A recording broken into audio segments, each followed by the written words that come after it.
Face front, true believers. This is Modular Media's No Prize Podcast, a podcast where we talk Marvel's comics, movies, merchandise, and more. I am your host, Boingo Rider, and with me, as always, in the bullpen, representing the opening toys live on camera competition, the Vacuuminator is here. whose camera is also not working.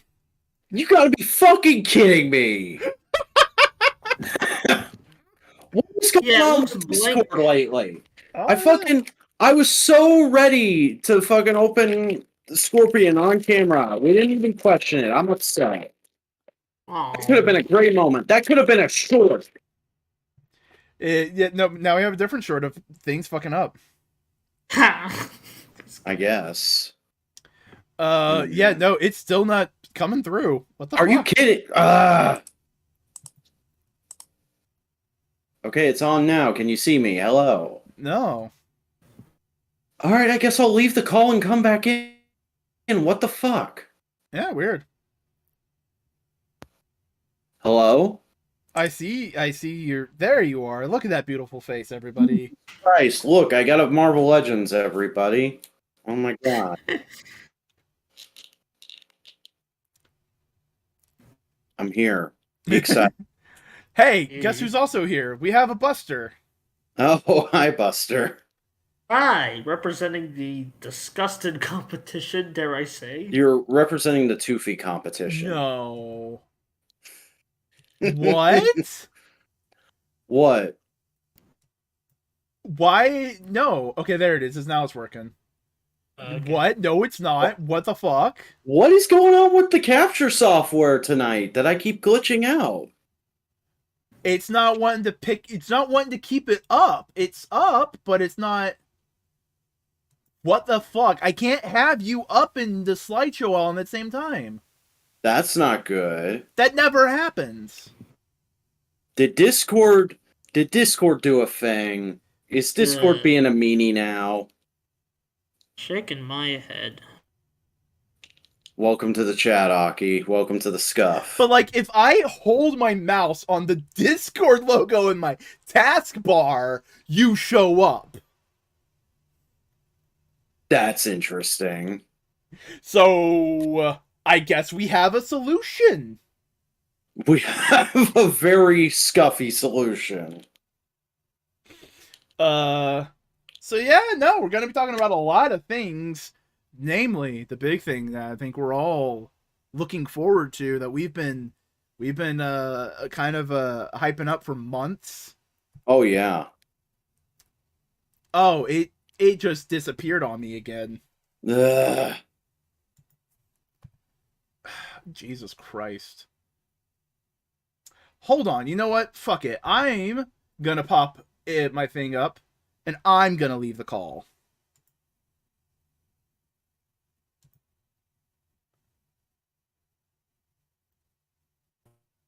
Okay, let's see if this helps.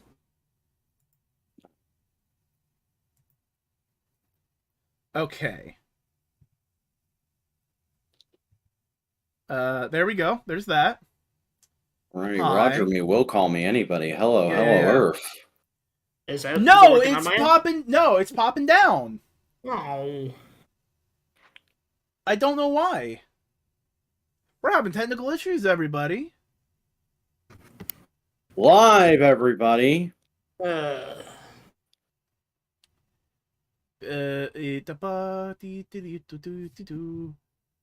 it part of? No, because it's recognizing that the thing is up. Oh. Because it's recognizing it whenever I'm talking, the little things glowing down in the bottom. What's going on? I don't know. Discord. What is? Discord, I'm coming after you. Oh, we're bringing that back. Can you just be goofy? This is not like every Sunday, Aki. We have not had an issue this bad in a long time. Yeah, no, your video feed just fucking disappears.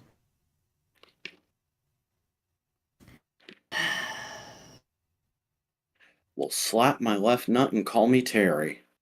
Okay, Terry. How can I do a VTuber? I don't have a VTuber model, Aki. And this is just also not how this works. Yeah, no, it's not even picking up the video signal that you're sending out. Wow. This is fucking weird. Yeah, it looks fine on my end. Yeah, and then it just disappears. That's so fucking weird.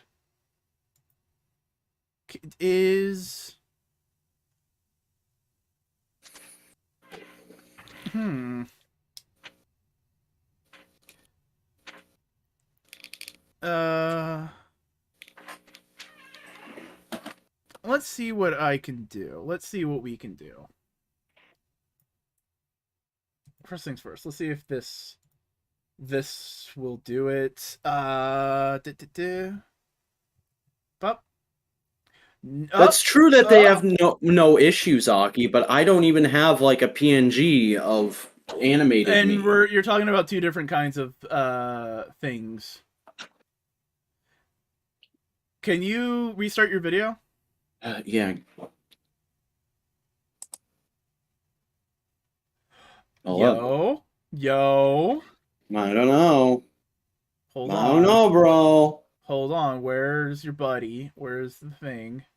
Audio capture. Where's... Is it a scene? Did I use you as a scene?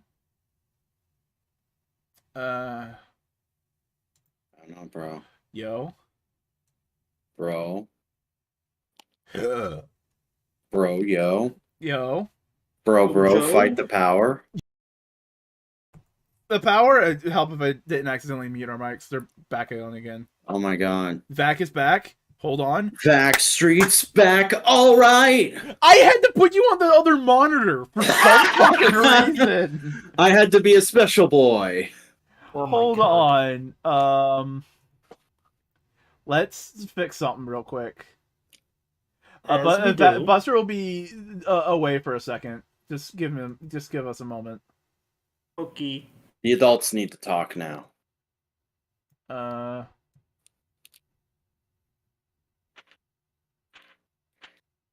Size you accordingly, make you a little bigger. There. Okay, cool. But there's that. And we're back. Look at that. Oh my god, it's a podcast. Hey, guess what? This is No Price Podcast, a podcast where we talk comics, movies, merchandise, and more. I'm your host, Garrett Raider. With me is, as always, in the bullpen. Is it? All right. Hey, guess what? What? We have our friend Buster to talk about some shit. Talk about some shit. All right, here we go. We're in the shit now, boys. This is Buster Corp reporting about this movie at great risk. So, this is Justice League Cross Ruby Part 1. We'll get to what that means in a second. Oh my god, the beginning of the epic saga. Yeah, I guess. So this is based off a comic book, as Buster, this is nowhere near based. Oh, yeah, you're right. It's nowhere near based. But this is, unfortunately... This is Cringe Prize Podcast. Yeah. This is adapted from a comic book, we'll say that. I think there's no positive words in adaptation. So. And in the comic book, the Justice League are basically AU versions that are just inserted into the Ruby world. Oh. But it's not the actual boys? No, but in this movie, it is the actual boys. They're isekai'd into the AU versions. What? Yeah, it's weird. Please tell me Superman got hit by a bus. He did not. That looks like that doesn't look like Superman. That looks like fucking John. It is. It's very much a John look, but they still try to act it like it's Superman, and then there's a bunch of inconsistencies with Ruby's own world at the beginning of this movie, but that actually is a plot point because they do explain it as part of the big twist of this movie. We'll get to it. And to start things off, how is the crossover balance? Like, as you know, crossover you got. Is that Vixen at the end? Yeah, Vixen's in this movie. Oh, is this when we're really trying to push her? No, this came out this year. So I guess this is part of the... I guess they just was like, that effect, that thing is still there. So I don't know. Apparently, Yeah. She barely does anything. She's just basically just people there Oh, to like fight. like everything else they've done with Vixen. Yeah, she's just there because she's a character. So as I was saying, the crossover balance, it's pretty bad in this movie. Like they shit all over DC. Like they oh like great, yeah, like Superman gets depowered, which is a crossover trope I really hate, where it's like let's that's a depower. fucking DC Comics trope I really Ex- hate. yeah, it's not great. Like Superman can't fly. All he got is the laser eyes, and that's lame. Like, that's like one of the least interesting parts of Superman in my opinion. So it's just like, that whole edgy bullshit. Um, I will say Superman's probably the best characterized here. That's not saying much. He is the most Superman, most comic book character. He Like, feels the most accurate to who he's supposed to be, is what you're trying to say. yeah, and he is the best voice acted here.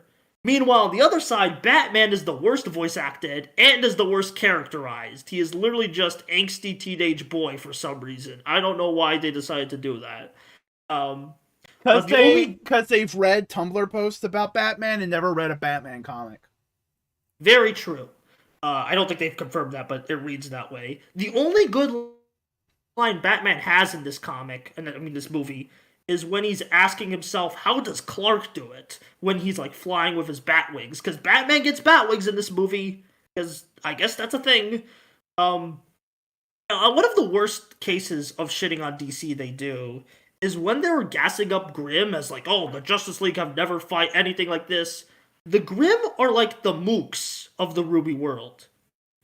They literally like the DC villain characters. The Justice League isn't capable of dealing with putty patrollers. Yeah, that's what they try to do in this movie. When they fought like literally the main villain of this movie is Kilgore, and like spoilers, Kilgore doesn't get a model. He just made the virtual reality they're in, and like apparently he possessed the Flash, which is the twist they have. It's like, oh, the Flash was the villain all along, and he was possessed by Kilgore, but we don't get to fight Kilgore. Aki in the chat says they've done a lot with Vixen in Legends of Tomorrow, but See, also that would mean Aki people have to give a six shit. people who's watched Legends of Tomorrow. Yeah, people would have to get a shit about Legends of Tomorrow. Yeah. I guess they just really like Legend. I mean, I based on the how this is written, this does feel very DCCW. So. Oh. Yeah. Sorry. Oh, speaking of DCCW, Cyborg has another one of the worst lines in this movie. You've learned how to adapt thanks to childhood trauma, he says in a joking tone towards one of the characters who's gone through childhood trauma. Never let Cyborg near Cassandra Cain. Yeah, never let this writer near anything. And also, they tried to pull one of the characters in the Ruby world's like, I can't believe you got a character called Batman, and I'm like, he's an iconic comic book character. Why are we still making jokes like this? But we call our character Genius Floppelbaum, and that would be totally weird to the DC characters, wouldn't it? It just, the entire movie just feels like a desperate attempt to make Ruby relevant and hip with it and like try to gas up its elements, but that just utterly failed. Baki, there is no MCU humor. Every movie has a different joke style. What the fuck are you talking about? If you're gonna make a critique, make a good one, because that ain't it, bud. Aki, why you gotta come in here with these normie-ass critiques when you know Boingo ain't gonna stand for that shit? Okay, but I don't like the way Aki described it, but they do have a point of like, oh, this film's humor is very like, oh, self-aware. Look at me, I'm so smart, and like in this very snarky, very like just teenage teenage drama. It's baby's first irony. Yeah, baby's first irony is a lot of this movie's humor. And it's like nothing too harmful. There's not like any super harmful messages, but it's just so like kind of frustrating with its jokes and its plot. And yeah, it just doesn't help that like there's not like you can tell this movie is like very cheaply made. It looks worse than the actual show at times. It just feels so rushed out. Like welcome to the chat, Nightmare.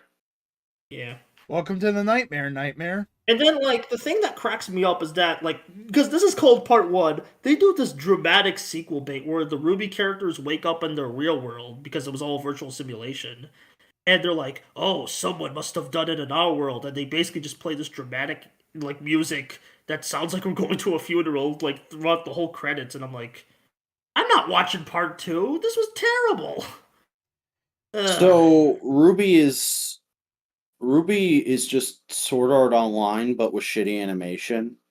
Oh, it's weird. This movie is Sword Art. It's like, no, it's not really Sword Art Online. It's I don't know. It's like, are they saying that this is a different version of Ruby that never existed and is virtual only? No, because the characters wake up from the virtual world. They just met the Justice League in the virtual world.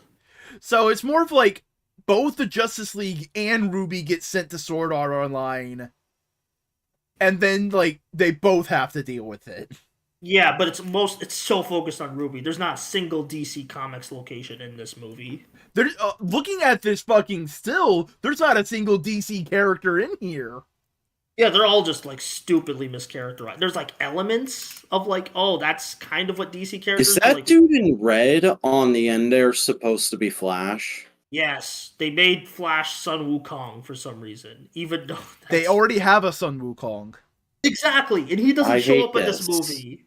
This is bad. I'm not watching it. Don't. It's the worst movie I've seen this year so far. Not great. Didn't like it. It's a lot of gross. Yeah, especially with like Rooster Teeth's whole shtick. It is just. I'm not. I think this is the last. I don't think I'm gonna sit through part 2 of this. I think I'm done with Rooster Teeth. Like I tried. Yeah, it's fair, bud. Yeah, I'm just between the Genlock season 2 shit and all the behind the scenes and now this. I heard the actual Ruby was pretty good this season. I heard something complete. Okay, so I say that as somebody who knows nothing about Ruby. I'm just like seeing what friends are saying on social media. Here's the thing. It was a filler arc. Okay, but here's the fucking thing. I am on the Super Best Friends subreddit, and they talk about Ruby. It's just like, look at this fucking shit, right? Like, haha, look at it. Apparently, there was a plot point of like this thing that gives like ego death and you're reborn as something else, and Ruby drinks it, effectively committing suicide, and all of her friends are just like, all right, cool, Ruby wanted that, whatever. Wait, Ruby is the actual name of the main character? That's not just like an acronym for what the show's called or something like that? No, it's complicated. That's the team name. But it's also her name. Yeah. Her name is Ruby, R-U-B-Y. The team name is Ruby, R-W-B-Y. Fuck off. I miss Montiome. That's all I'll say. And that's my rant. I hope you enjoyed losing brain cells. I didn't have that many brain cells. I didn't have that many brain cells to begin with, Buster. What are you doing to me? Yeah, true. See you boys later. I hope you enjoyed talking. No, you're leaving now? You're not gonna stay for the fun times and the tough climbs? I'll stay in the chat. I got things to do, man. I'm already like pissing people off recording this. Wow. Look at that. Look at that. Hey, guess what? What? It's you. Oh my god, it's me. It's you. It's me. Look at that. Look at that guy. Despite it all, it's still you. Yeah. Hey, tell the people about the toys you got. Yeah, I've gotten quite a few Marvel Legends over the last couple of weeks. I guess I'll go in order I got them. So, on clearance, I found Richard E. Grant Loki, which is called Classic Loki from the Khonshu wave. So here's Khonshu's leg. I don't think I'm going to buy the rest of him. But this is solid. Definitely looks the part, has some nice option parts. The articulation is pretty good. Mm-hmm. It gets a bit stiff around the legs, and you're really limited by the fact that, like, this cape is just a big, thick chunk of plastic. It's not even like a soft, pliable rubber you could cut off and replace with a cloth one. You are kind of stuck with standing there casting spell poses. But I mean, if you just want a Loki or you just want that Loki in action figure form, this is fine. So it's Hasbro fine for needs to me. get that Ryugi tech soon. Oh yeah, from the new Jada Toy Street Fighter line. Yeah. Which, by the way, I watched a new review of that a little bit before coming on. That toy is looking very enticing to me as a non Street Fighter fan. Hey, new Um, game's coming out. You could become a Street Fighter fan. I sure could. I sure could, if only for Cammy. Um, but You are then I so got predictable. It's not even funny. Oh, she's I blonde and has emotional trauma. Sign me up. yeah. I might as well put that in like my Tinder profile or something. Are you blonde and have emotional trauma? I Hey, can let's fix you. discuss. I can fix you. I can fix you. I can fix her. I can fix her. That's good. That's oh boy, yeah. But then I got my boy. I found the spot at retail Yeah, and look at that gangly I freak. I had to. And yeah, the proportions on this spot on to the animation. He looks fantastic. Articulation is very hinky and limited because of it, because all the joints are there. He's got like the pinless double jointed arms and everything, and he's got like a fairly good neck and torso situation. I did not expect his torso to be able to turn and like pull back that far, but the arms, they don't like go up at all because of how specifically sculpted the shoulders are, and bending the elbows or the legs at all, they are so thin that like it does feel a little like I could easily break them.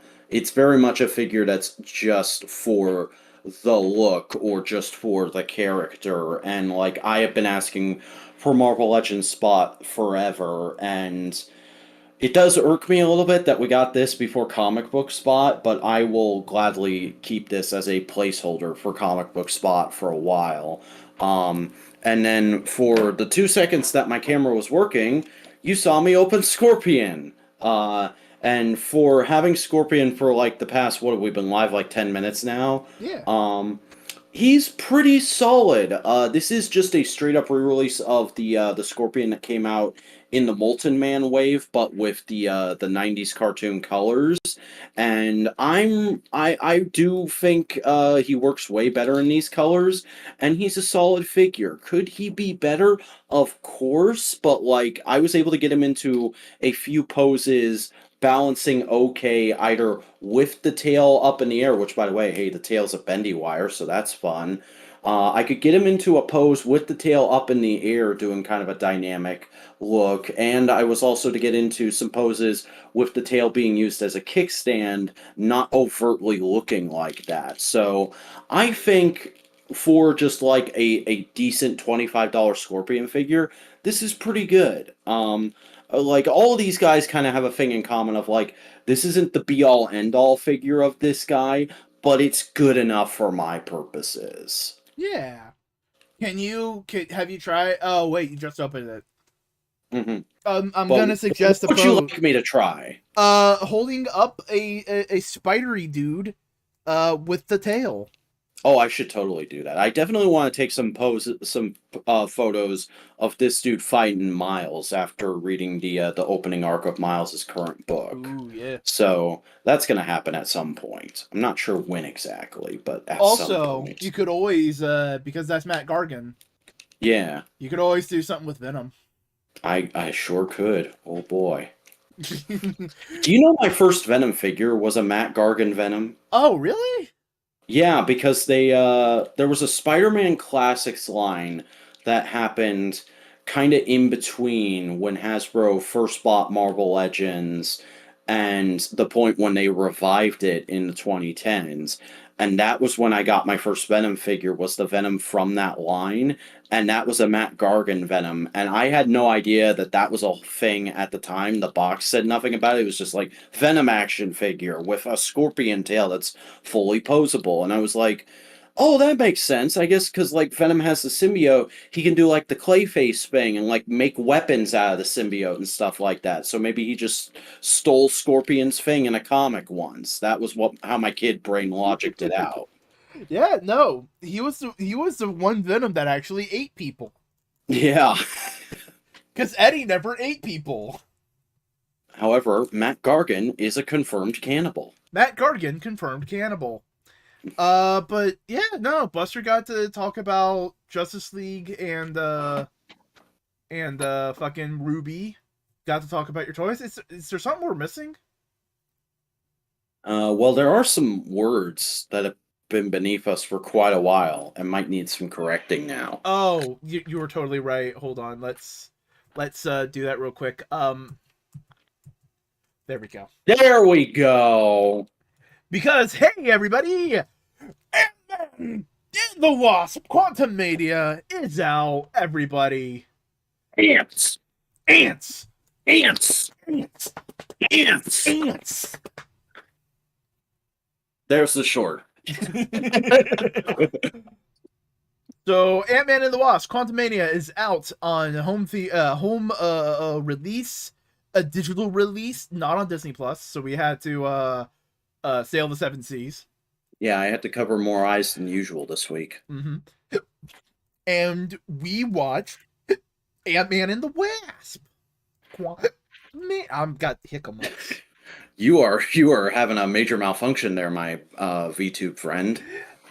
So real quick, let's give our brief thoughts before we make that title relevant. What are your brief thoughts on the movie? I liked it. I can see why others might not have liked it. I think visually it is the most interesting MCU film to date. Story-wise, definitely not.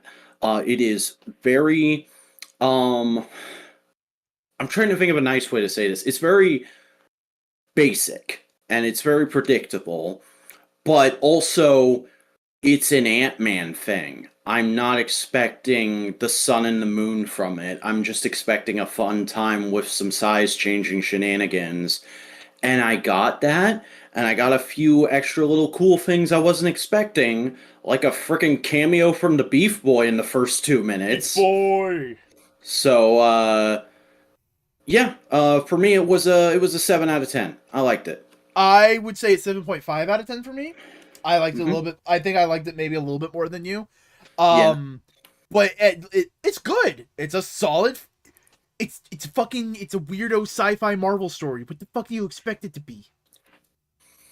I expect every Marvel movie to be as good as Guardians of the Galaxy Volume 2 and Infinity War. No exceptions. So, let's start talking about the movie itself. Ant-Man is just living his life.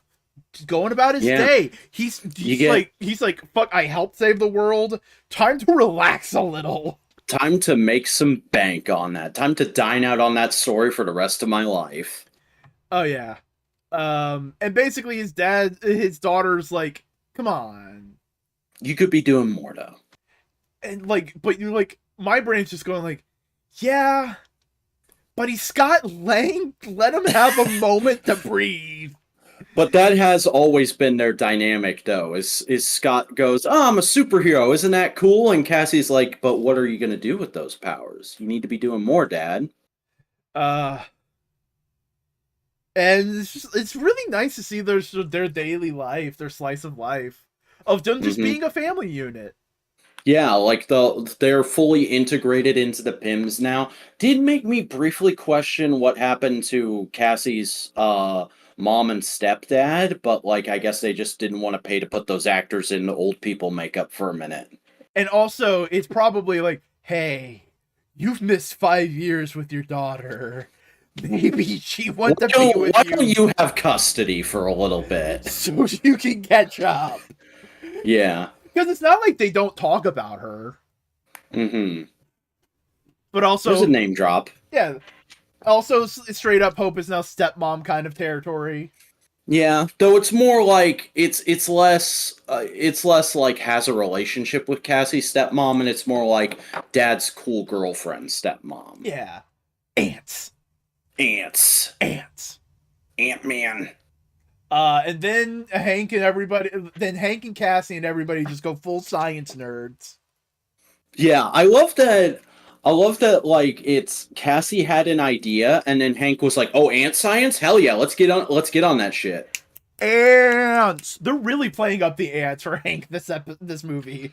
Yeah, it's gone from like this is his area of expertise to this is his whole life. I really like ants. Which, I mean, if you're not gonna do the mentally unstable problem child of the Avengers, Hank Pym, that's the Hank Pym to do. It's just I am autistic about ants. I care about two things. I care about ants, and I care about Janet. And Hope. And Hope's goofy ass boyfriend. Yeah. I love that's still their relationship. It's just like I love and appreciate you, Scott. You're still fucking Scott. Yeah. Then they open up the little thing to fucking explore the quantum realm. And Janet's immediately like, no, fuck no, don't do that. That's bad. No, don't do that. Why? Why? You didn't tell us anything bad. And she's like, fucking trauma. And they all get sucked in, as well as the ants. Yeah, which was really good foreshadowing. I actually completely forgot about that until the ants came back. Oh, yeah. And now we have my first big complaint about the movie. It's a minor complaint, but it's a complaint. This movie shouldn't have been called Quantumania. This movie should have been called Microverse. Because that's where they fucking go. The Microverse. Yep. It's literally the Microverse from the comics, but they're just calling it the Quantum Realm because they don't want to have a big legal argument with Hasbro. Like, legit, if they just made that deal with Hasbro, you know what the name of this movie should have been? Ant-Man and the Wasp and the Micronauts. Yeah, Micronauts. And then you could have just name dropped, like, we're the Rebellion. We're known as the Micronauts. Why are you called the Micronauts? Because we're but one small faction amongst many. And then there's a brief moment where Scott just goes, "Is that like the Micromasters?" Is that like a micro machine? Yeah. And then we just get fucking wild ass goofy sci-fi adventures. Yeah, this whole movie had like big Journey to the Center of the Earth vibes, I thought. Journey to the Center of the Earth, John Carter of Mars. It's a lot of Stranger in a Strange Land type stuff. Yeah. Like, I love how all the tech is single-celled organisms. Just, like, repurposed. It's great. Yeah, and I love that all the denizens of the quantum realm are as bemused by, like, Scott's cultural touchstones as he is by their existence. Like, is that building alive? Yours are dead? Oh, it's great. Just the little things like that are just mwah. But go.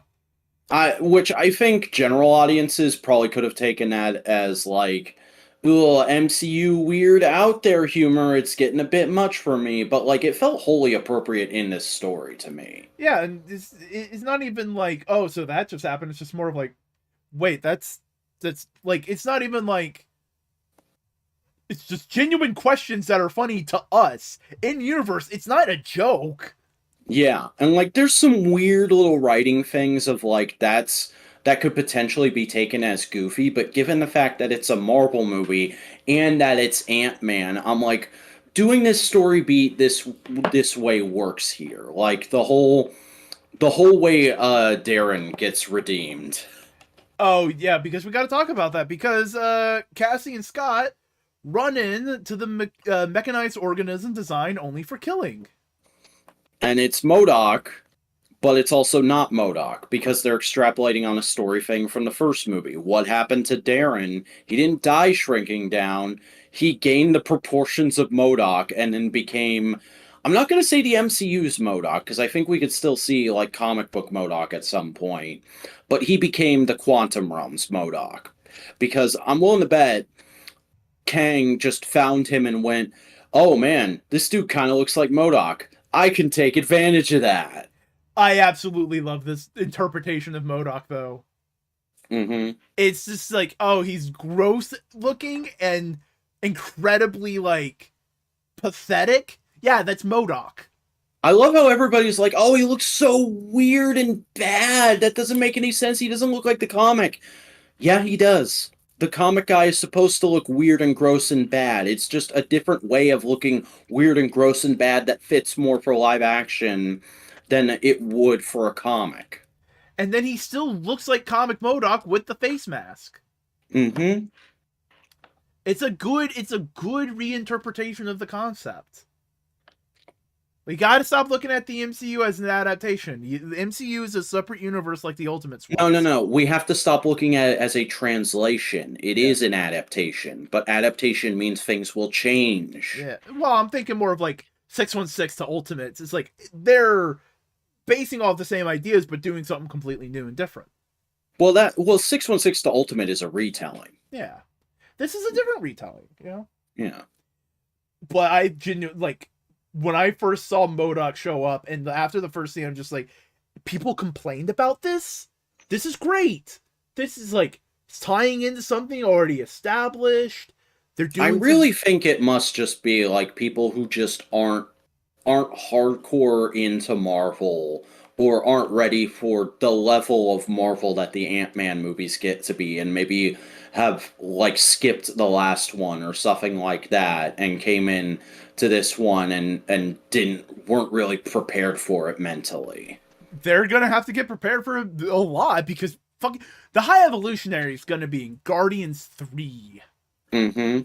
You know Hubert, the High Evolutionary? We're getting the freaking hybrid animal people in that movie. The Newmans. Yeah. We're diving into the weird Marvel shit, guys. And we have been for a while, so, like, I don't know why people are suddenly pumping the brakes on it mentally and going like, wait, this shit is kind of weird and goofy. Yeah, it's a fucking comic book adaptation. Yeah, it's pulp sci-fi from the 60s and the 70s. Mm-hmm. they didn't take drugs, but they influenced. I'm a guy who's been sitting here asking for, like, Parasite or Metallo or Bizarro to be the villain of a Superman movie for years. The fact that those guys haven't been in a Superman movie, and Lex has been there 3 times. Lex is in, like, every fucking Superman movie to some extent. And Zod has been there twice. Yeah. And Zod was a fucking Scrimblow before Superman 2 pulled him out of Scrimblow obscurity. Yeah. Fucking do a good Superman villain. Mm-hmm. But speaking of villains, and we gotta rip the Band-Aid off now. Yeah. Kang! Well performed. Interesting character. The actor right now. I still like this interpretation of Kang. This is a good interpretation of Kang. I'm on the fence on my feelings about the actor at the moment, and we'll talk about that more when we get into the news tonight. But I feel like this story is a good use of Kang, and it does act as a good way of whetting your palate for Secret Wars. But it also does, like, the classic Kang thing where Kang is his own jobber. Mm-hmm. But, like, he's the threat enough that you go, like, oh shit, I don't want to see him again. Yeah. Kind of thing, you know? Like, that whole end credit scene where you're like, oh shit, it's Immortus, and it's Rama Tut, and it's another one that I don't recognize. He's a more recent guy. I can't remember. Okay, and then you see there's an entire stadium full of Kangs. There's a council of Kangs, and you're like, oh, we're in for some shit with Secret Wars. Because they're still gonna do Kang, even if they recast him. They're still gonna do Kang. I mean, there's been rumors that they already have backup plans just in case things happen with what happens. So, yeah.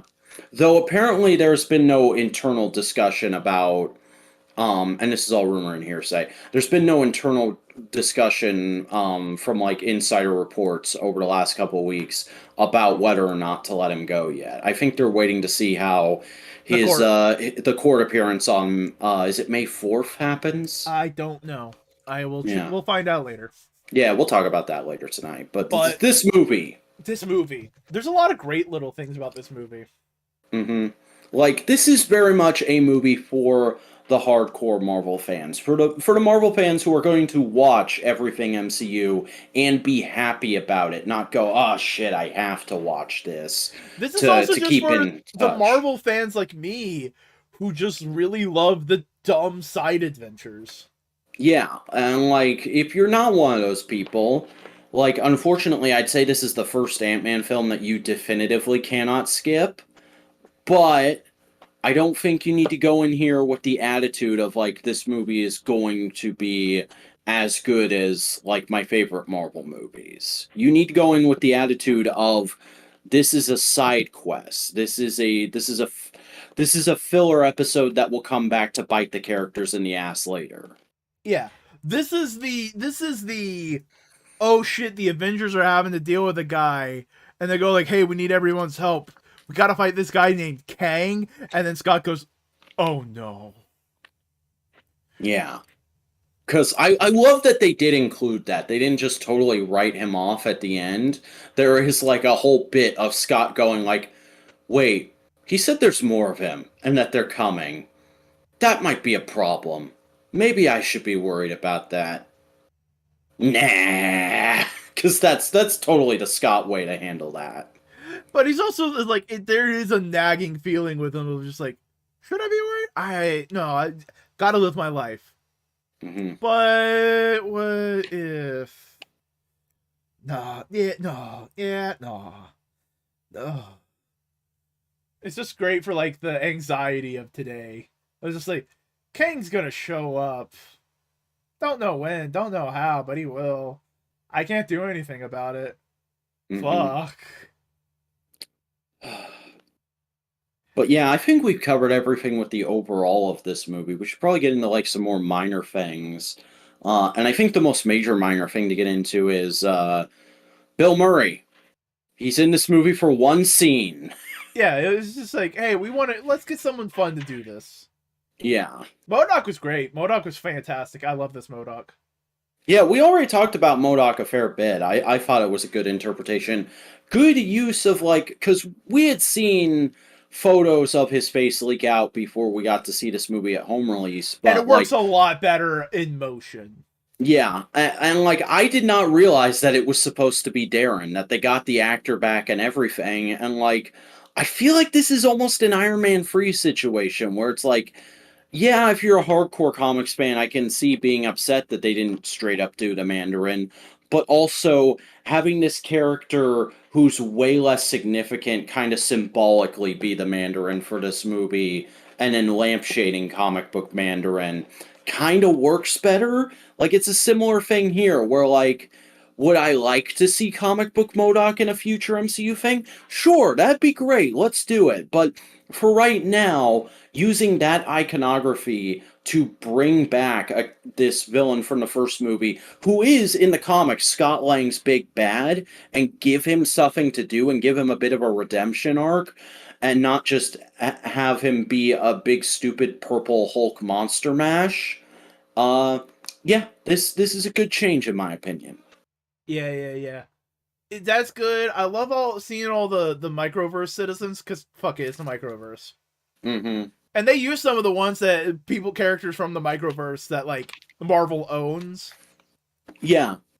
And even somebody who's only, like, read recent Ant-Man stuff, like, since the movies come out, some of the microverse stuff they've done in that, like, I could feel in this. Like, there's a whole Scott and Nadia miniseries where they get trapped in the microverse, and I definitely got, like, similar vibes from this to that. Do you think Hank was hinting at Nadia?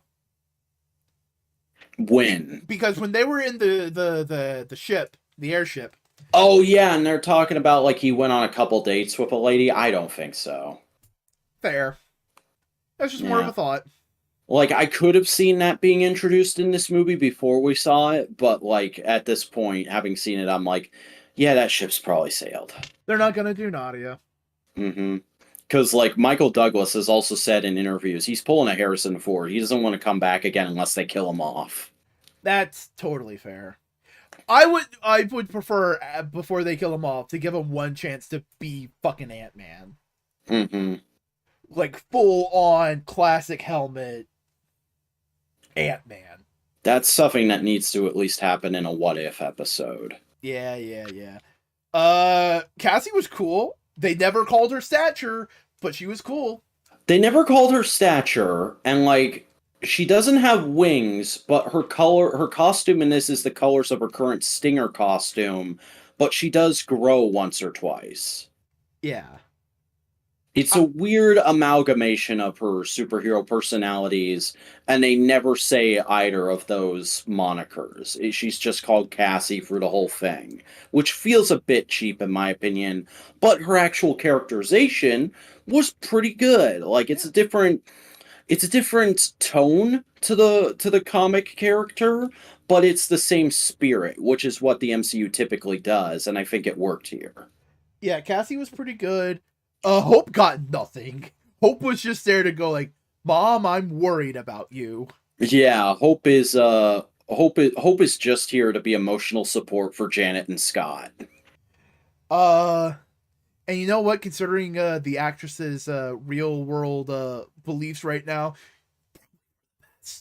yeah, probably for the best. Jesus Christ, how did this movie get two problematic actors? Just lucky, I guess. But we're talking about, like, we're on problematic. Kang. I love the intensity of Kang. Yeah. Like, it's great because it's very easy to believe he's being sincere and that he's not just gonna fuck things up. I really do like how conniving he is in this. Like, he feels like a different character to He Who Remains until like those last few scenes where he starts losing it and going like, why are you fighting back? I keep telling you this is the only way. And that's the Kang thing. Like, the best big bads of Marvel are all like, yo, do things my way, everything will work out. And everyone just goes like, haha, fuck you. And then things do go wrong, but the heroes find a way to fix it in the end. Yeah. That's what it's like with Doom, Thanos, Kang. That's the real Marvel method right there. That story structure. Look, Stan, Jack, and Steve, they figured out a fucking formula for everything, and we're just all riffing on it. Mm-hmm. Let's throw Ramita Senior in there too. He deserves credit. Yeah, he did some things. He did stuff. Overall, I think this was a pretty good, solid fucking movie. Mm-hmm. I did want to ask though, because we really got away from him super fast. Yeah. Is Krylar someone from the comics? Because I feel like that's a name I should have recognized. What I'm trying to describe the character look. Krylar is Bill Murray's character. I think he might be. I think he might be the human dude in Micronauts. Mm. Hold on, let me check. But yeah, and I do just want to reiterate, visually, I really like this movie. All the set design and creature design, the whole quantum realm world was really interesting, and it could have very easily fallen into this thing that's normally regular size, but it's huge. We're being wacky, and it never quite gets there. Like Kang's whole little city-state that he's built himself is a little generic sci-fi world, but it's not terribly so. He is from the Microverse. Krylar is the steward of all assassins from Kai of the Microverse. Hmm. The planet Kai of the Microverse. Well, He was used in like one comic. So they're just like, well, let's get a name. How about this guy? Sure. Yeah. They've been getting deeper and deeper with their pulls since Guardians really took off. Yeah. First appearance, Hulk, 156. His death, Incredible Hulk, 156. Yeah, and it's just like, hey, let's just get a Scrimblow name to fucking use. And he didn't even really get blowed up in this, I don't think. Yeah. No, and guess what? He's green in the comics. Eh. He's a green man. Bill Murray was like, I'm not putting on face paint. Give me some cool robes or something. Yeah, that's fair. Can I eat a weird squid thing? Alright, I'm in. Yeah. You know what? Good, solid thing. And guess what? You were appeased as a Ghostbusters fan. Yeah. I was appeased as just like a Marvel fan. It was good. Yeah. We don't have to worry about spoilers for Ant-Man anymore. Oh my god. Hey, guess what? Spoiler, freaking Jimmy Woo is in this movie for 2 seconds. Oh, yeah, but at least that was a cute-ass cameo. Yeah. He shows up there at the very end when Scott's like wrapping up. You know what? I learned a valuable lesson today. Yeah, the post credits were all right. There was the one with all the Kangs, and then there was the other one with the other Kang that I presume is the variant of Kang that we saw in this movie. My interpretation of that scene was he went into the past and now he's trying to like connive and workshop getting his shit back together to like get out of there. See, I just figured that's a new variant that's going to be the big bad of Loki Season 2 and potentially also the variant that's in charge in Secret Wars and Kang Dynasty. Who knows? We'll figure this out as yeah, because Tom Hiddleston and Owen Wilson are also in this movie for 2 seconds. Technically. Yeah. I have a feeling that was filmed during the filming of Loki Season 2. Yeah, that was a file, that was an MP4 that was handed to the projectionist that said stick this in at the end there. Yeah. But hey, guess what? Ant-Man, pretty good. Anybody who was like, oh, this movie's dog shit. Sir, madam, you don't know what worse movies out there. You don't know what dog shit looks like. Sir, have you seen Battlefield Earth? Have you seen The Room? Have you seen Birdemic? Because I think if you had, you would agree this is far from that. So like, I hate that. Oh, I don't like this movie. It's automatically dog shit. You don't know what dog shit is, sir. You don't know what dog shit is. You don't. You think that dog shit is your ally? You merely adopted the dog shit. We were born into it, molded by it. We didn't even see gold until we were men. We were just, dog shit earlier in the thing. Look. Let me put it this way. Vac had to struggle with Steel. I had to struggle with Daredevil. The Ben Affleck one. Mm-hmm. The director cut makes it better, but still. I'm just now coming out of a period where the most well-known DC things were the Arrowverse, the Snyderverse, and Teen Titans Go. And even then, I would not say any of those are dog shit. They're just very poor. You don't know dog shit. That's the lesson of today. That's the subtitle of our podcast from now on. No Prize Podcast. You don't know dog shit. You don't know things are actually bad. Fuck you. Hey, guess what? What? They settled with that one executive that they fired. How about that? Yeah. It's almost as if it was just kind of like a whole big ploy on everyone's end. Yeah. Hey, it's fucking dealt with, whatever. We don't know how much it was. We may never, because it's all behind closed doors, because Disney lawyers and goofiness. Yeah. Hey, at least the Disney lawyers are fucking fighting Ron DeSantis now. Yeah. Protect trans kids. I can't wait for Disney to own the entire state of Florida. That's how it's gonna fucking end up. It would be better. It would be definitively better than anyone in the United States owning Florida at this point. But that'd be the worst cyberpunk dystopia. Oh, I have a corporate overlord. It's fucking Disney. You can't swear in your own home.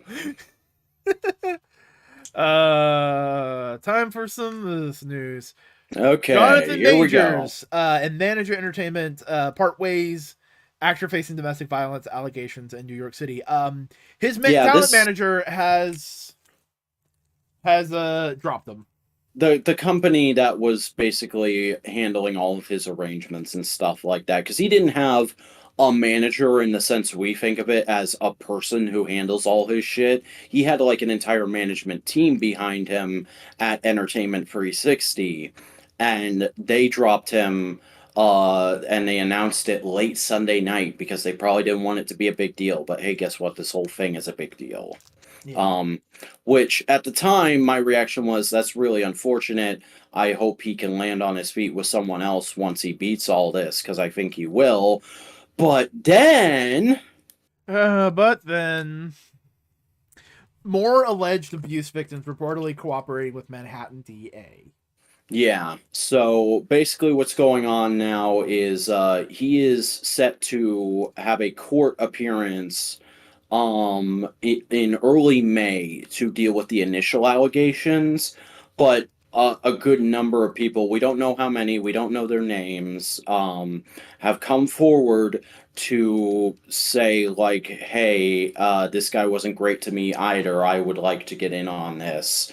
And of course, in this kind of situation, there's always the possibility that these people are being less than truthful and are just trying to get some quick cash, but there's also the very real possibility that this could be far worse than we initially thought it would. And at this point, I am taking a full-on wait-and-see stance. Like, if Marvel chooses to fire him, which realistically, they don't have to for like a year and a half, because they don't need him for anything for like a year and a half.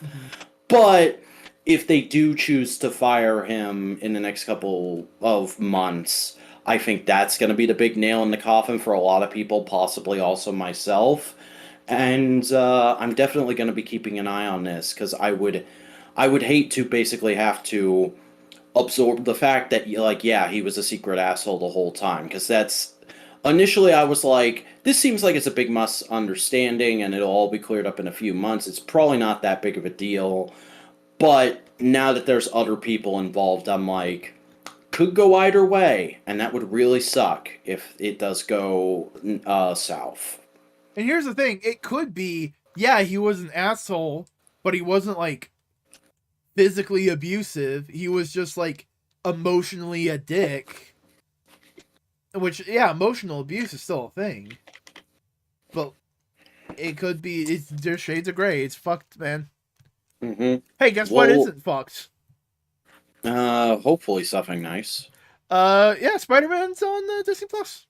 Yeah, they put the Raimi trilogy, the first Amazing movie, Homecoming, and the first Venom movie on Disney Plus this week, and they've said more is on the way. So finally, it happened. Disney and Sony are somewhat playing nice. Finally. Yeah. You know, if Sony and Disney play more and more nice, we could get all the Crunchyroll on Disney Plus. Because that's who owns Crunchyroll. You get that roped in because, like how Hulu is with Disney Plus, you can get a big bundle that has both Hulu and Crunchyroll. Just watch everything ever made. I will not shut up, Buster. I am telling the truth. Oh my god, Buster, would that mean you could watch Ultraman on Disney Plus? Oh my god. Are there still Ultra shows on Crunchyroll? I forget. Yo, you know what they need on Disney Plus? They need to get fucking with Toei and put Japanese Spider-Man on here. Toei Spider-Man. Toei Spider-Man? Oh my god, if that's how we get legal streaming for Kamen Rider across the board in the West, is Disney Plus, I'll fucking die. I'll come everywhere and then I'll immediately die. They removed all of Ultra from Crunchy. That's fair. Yeah. I mean, look at him. He's very smooth. He's not crunchy. Yeah. You know, it's weird. You know how Ichigo seems to be, like, the definitive Kamen Rider? It's just like, yeah, that's Kamen Rider. It doesn't, just from the outside, it doesn't feel like that's the same with the first Ultraman. It's just more of like, yeah, he was the first, but, like, he's not that important. Because Ultraman, even though like a lot of shows don't hammer this home super hard, Ultraman for the most part is like a continuous continuity and there's interconnected lore from series to series. Whereas Kamen Rider, like initially in Showa they tried to have it that way, but like from a certain point onward, it became very much like no, each rider is his own distinct thing. And if he's going to cross over with other writers, we're not going to explain it super hard. They'll just show up. But like my more thing is like there's a reverence for Ichigo in Kamen Rider, right? It's just like he is the first Kamen Rider. We are all like he is grandpa. He is the patriarch of the family. For Ultraman, it doesn't feel that way. It just feels like, yeah, this guy's Ultraman. Because like he's one of the that I forget like the exact correct term, but it's like the Ultra Brothers or something like that. All the Showa Ultramen are held in like the same level of reverence. And then like in canon above them, there's Father of Ultra and Mother of Ultra, and like other characters that appeared in those shows that get that same kind of level of reverence because lore wise they're more on a hierarchy. It's like saying like, yeah, Hal Jordan is the first Green Lantern, but also like Sinestro and Kilowog and the fucking Guardians exist. Yeah, that's what I'm saying. It's like you can never doubt Ichigo is like one of the most important popular Kamen Riders because he's fucking Ichigo. He like whenever they do merch of all the riders, they will always have an Ichigo. Mm-hmm. It doesn't feel that way with Ultraman. I mean, there is a fair amount of original Ultraman merch, but I think it's more so that like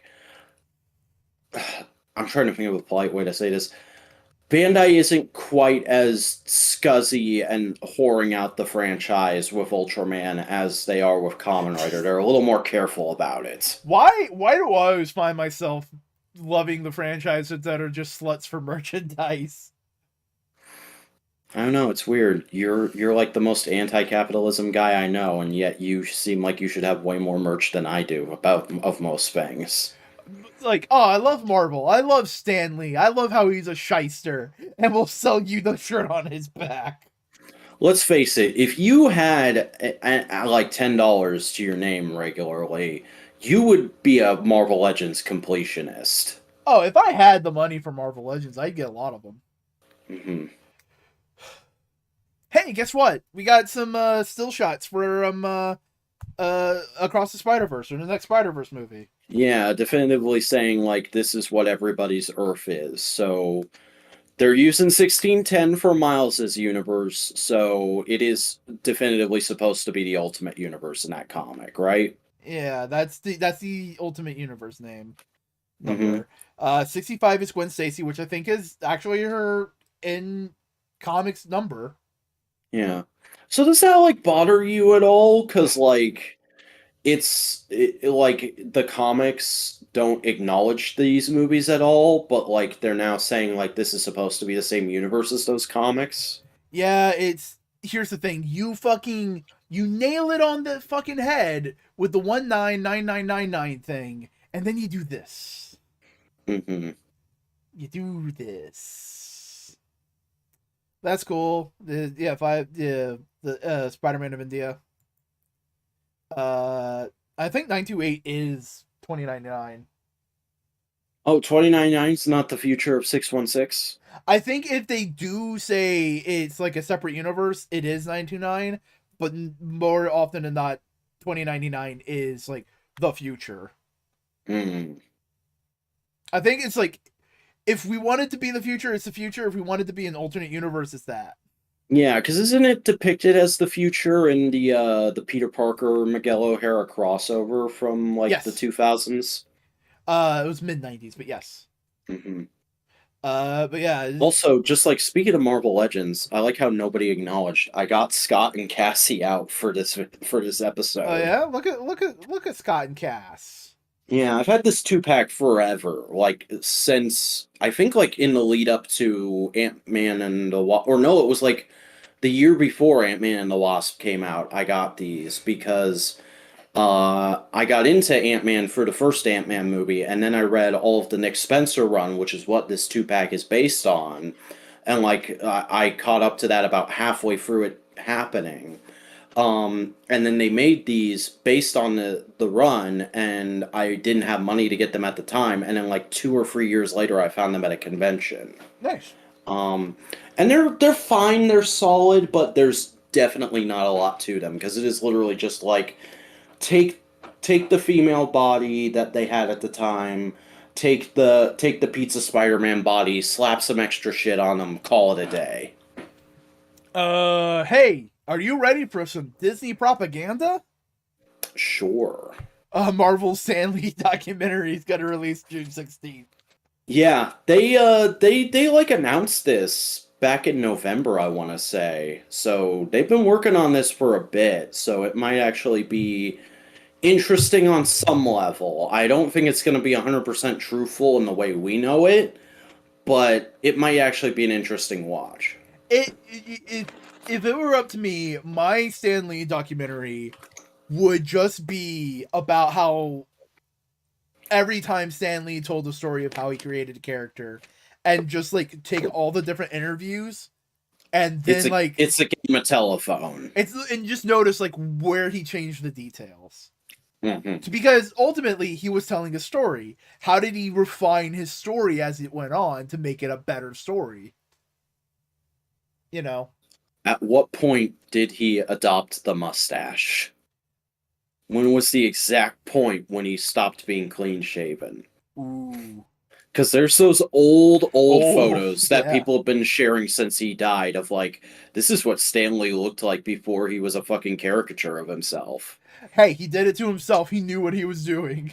Oh yeah, Stan Lee is as much a wrestler as most 80s wrestlers were. He was going to sell you a comic whether you liked it or not. He did not give a shit. Mm-hmm. Hey, guess what? What? Loki Season 2 release window continues to narrow.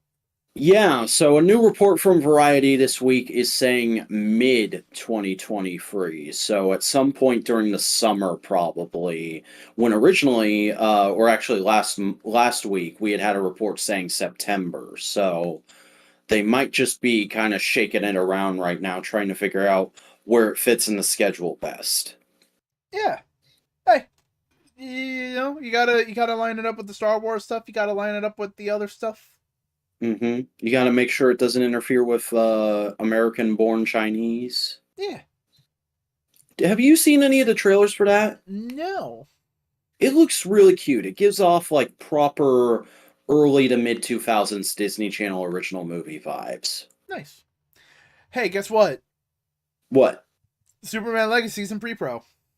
Yay! It's finally happening for real, guys. They're finally actually at the stage where they can start casting people. You're not making up bullshit rumors anymore, except I bet you still probably fucking are. Fuck all of you. I mean, here's the thing.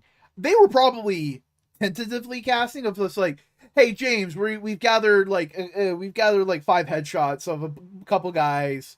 We're putting them in a file for you. It's like, yeah, cool. I'm still writing. Yeah, cool. Mm-hmm. We're both working at the same time at the same goal. Yeah, and I mean that takes us right into our next article. Yeah. Because somebody replied to that tweet saying like, "Hey, are you casting? Are you actually casting now?" And he's like, "I mean, I don't have any names lined up yet, but yes." Yes, that's how production works. Mm-hmm. And I think he was a little more cheeky about it than that. I think he said something like, "You've all given me a lot of wonderful options to consider." I heard you jackass fanboys. Mm-hmm. Yes, we have some incredible choices. I'm excited and relieved. Yeah, but hey, it's cool. The media circus can properly begin. Yeah. Oh man. This is a real make or break point for DC, ain't it? It's not gonna. I wouldn't say it's gonna completely break them. Yeah, but I mean, like, if this new era doesn't work out, it might be like we have to stop making movies for at least 10 years or something like that. Here's the thing. So far, the James Gunn era of DC has been a success. Mm-hmm. But we've only gotten like a small handful of those. We have 2 projects out of the James Gunn era. The Suicide Squad and Peacemaker. Yeah. Black Adam, Shazam, Flash, those aren't his. No, they aren't his. They're partially Peter Safran's, but they're really not made by the new regime. So they're just kind of letting those come out. But the James Gunn stuff that James Gunn has had a finger in has come out good. Yeah. And like it's also a thing of just like it is super interesting to see how like we are at a point where like I think, and don't jump down my throat for this, bud, but like I think superhero fatigue is starting to become real for some people. There are definitely a excuse me, a portion of the general populace that is starting to get burned out on Marvel movies, but also superheroes in general, because like people haven't been receiving the last couple Marvel movies well. Shazam bombed, Black Adam bombed, and I think we're at a point where like a lot of people are just waiting to see what these new Gunn DC movies are like before they get really invested in superhero stuff again. I could be completely wrong about that. Guardians could be a runaway success in a couple weeks, but we'll see. I'll also say this. Superhero fatigue is not happening because everyone's excited for John Wick 4. Okay, but the general public doesn't perceive that as a superhero thing. You have to remember. If it's all about aesthetics, then it's the most shallow fucking argument. God damn, whatever. Yeah, but the general public are a bunch of shallow motherfuckers, and you have to take them into account if you're wanting your thing to be big and successful. Real quick, just so we're all on the same page, John Wick is a superhero franchise. So is the Transformers, so is TMNT, so is the Fast and the Furious. I would agree with you wholeheartedly on TMNT. I think the other ones you can make arguments either way. No. What is the tenements of a superhero? What makes a superhero a superhero? Dude, I'm not saying they're not. I don't want to have this argument with you right now. I'm just saying I acknowledge that people who are not called Boingo Rider don't see it that way. It's not even... It's patterns. He has a fucking nickname. He has a fucking alias. He has a uniform. He has a power set. John Wick's a superhero. Marvel's shutting down Comixology Digital Comic Store. They're jumping ship. Yeah, and like on the one hand, it is fairly justified that they're giving up because Amazon has completely fucked up Comixology and has like barely done anything to fix it. But also, this does seem like a really sucky thing for anybody who's been reading Marvel via Comixology for however many years now. However, they have put up kind of like a make good for this of like, hey, if you sign up for Marvel Unlimited and you put in the code, even if those comics aren't technically available on Marvel Unlimited now, you can get all your Comixology comics on Marvel Unlimited right now. Yeah. So... like, I don't think that's going to be what they're doing for new releases, but I mean, like, just to still hold on to the stuff you've already paid for, that sounds like a fair deal to me. Yeah, but also it's just like, Comixology is just falling apart. R.I.P., man. Marvel Comics celebrates its birthday with Marvel Age 1000. Yeah, they're putting out a big frickin' anniversary thing with a lot of short stories by a lot of creators who are well known for working at Marvel that they're still on good terms with. It's one of those. Yeah. I have a feeling we're not going to see a Bendis. Yeah. But I mean, like, you're getting some Dan Slott, you're getting some Mike Allred, you're getting some Ann Nesenti, you're getting some Peter David. Yeah. Who's some of the writers? Yeah, Mike Allred, Dan Slott. Oh, Rainbow Rowell, who's doing She-Hulk. Yeah, that's the book she's doing right now. But in this, she's actually doing a story about Scott and Jean. Oh, that's adorable. Mark Waid, hell yeah. Jason Aaron. Yeah. Adam Kubert. I don't know if I'll have time to read this, but this does seem like it should be an interesting thing to check out if you can. Yeah, J. Michael Straczynski, always he's a good writer when given Mhm. allowed to write good shit and not Yeah. one more day. If anything, this is another 80-page giant that they're gonna get 10, or I think 80-page giants are $12 now. They're gonna get $12 out of you, and you're gonna get mixed results because it's a bunch of different writers and artists. Yeah. But hey, new Captain Marvel series announced. Yeah, Ann Nesenti is making her big return to Marvel Comics to write Carol Danvers' Captain Marvel, pretty much as soon as the current Kelly Thompson run wraps up in a couple months. Which is pretty interesting. Like, it's not like Ann Nesenti hasn't written anything in ages, but like she's not been a big name in the comics industry for at least a few decades now. So to see her come back with this, it does seem like it will be an interesting book to check out. Yeah. Includes art by the person who's been doing art for Star Wars Bounty Hunters. So yeah. Nito Benito. Yeah, hopefully it's good. Marvel announces Captain America 750. Yeah, so after Cold War wraps up, we're gonna get a combo issue, 80-page giant of the two Captain America books that's labeled Captain America, adjectiveless, number 750, that'll act as like a big cap off, no pun intended, to everything that the writers of the two books have been building up to that point. Like it's basically gonna be Sam and Steve going like, "All right, we beat the revolution. Now we gotta hunt down and beat some sense into Bucky." Yeah, you know. Also, there will be short stories. The Captain America titles have been really solid. Yeah, they've not been the best thing ever, but they've been solid. And hey, sometimes that's all you can ask for Captain America. It's just like good, solid, solid work. It's consistent. Mm-hmm. Marvel told Amazing Spider-Man writer to avoid conventions over issue 26. Yeah. Fans will be very mad at me. I'm already mad at you, sir. The issue that's coming out at the end of next month that promises to be the most important and shocking issue of Amazing Spider-Man in years. And people have been going like, okay, what could possibly top all the shit that's happened to Peter over the last few decades? Oh god, this is where the Peter becoming a mutant rumor originally came from. Is people are just like, that's the only other really stupid thing they could do to retcon him. It's that or MJ dies or something like that. It's MJ dying, because look at that fucking cover. That's a reference to Gwen Stacy dying. Oh, you're right. Because Gwen Stacy's death was Spider-Man in the middle with a bunch of faces of his supporting cast surrounding him and going like, one's gonna die, who is it? Buddy pal, no.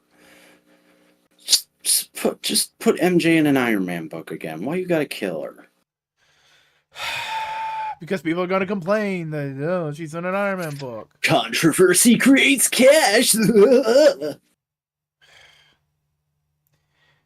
We'll talk about fucking Spider-Man later. Oh, I know, buddy. I know. This is a prelude to the storm. MCU Phase 4 heroes about to make their Marvel Comics debut. It's the person from Moon Knight. Yeah, Lila. I didn't even realize that that character was a show original thing. I thought she was meant to be like one of his girlfriends from the comics, who I just didn't know because I don't know Moon Knight real well.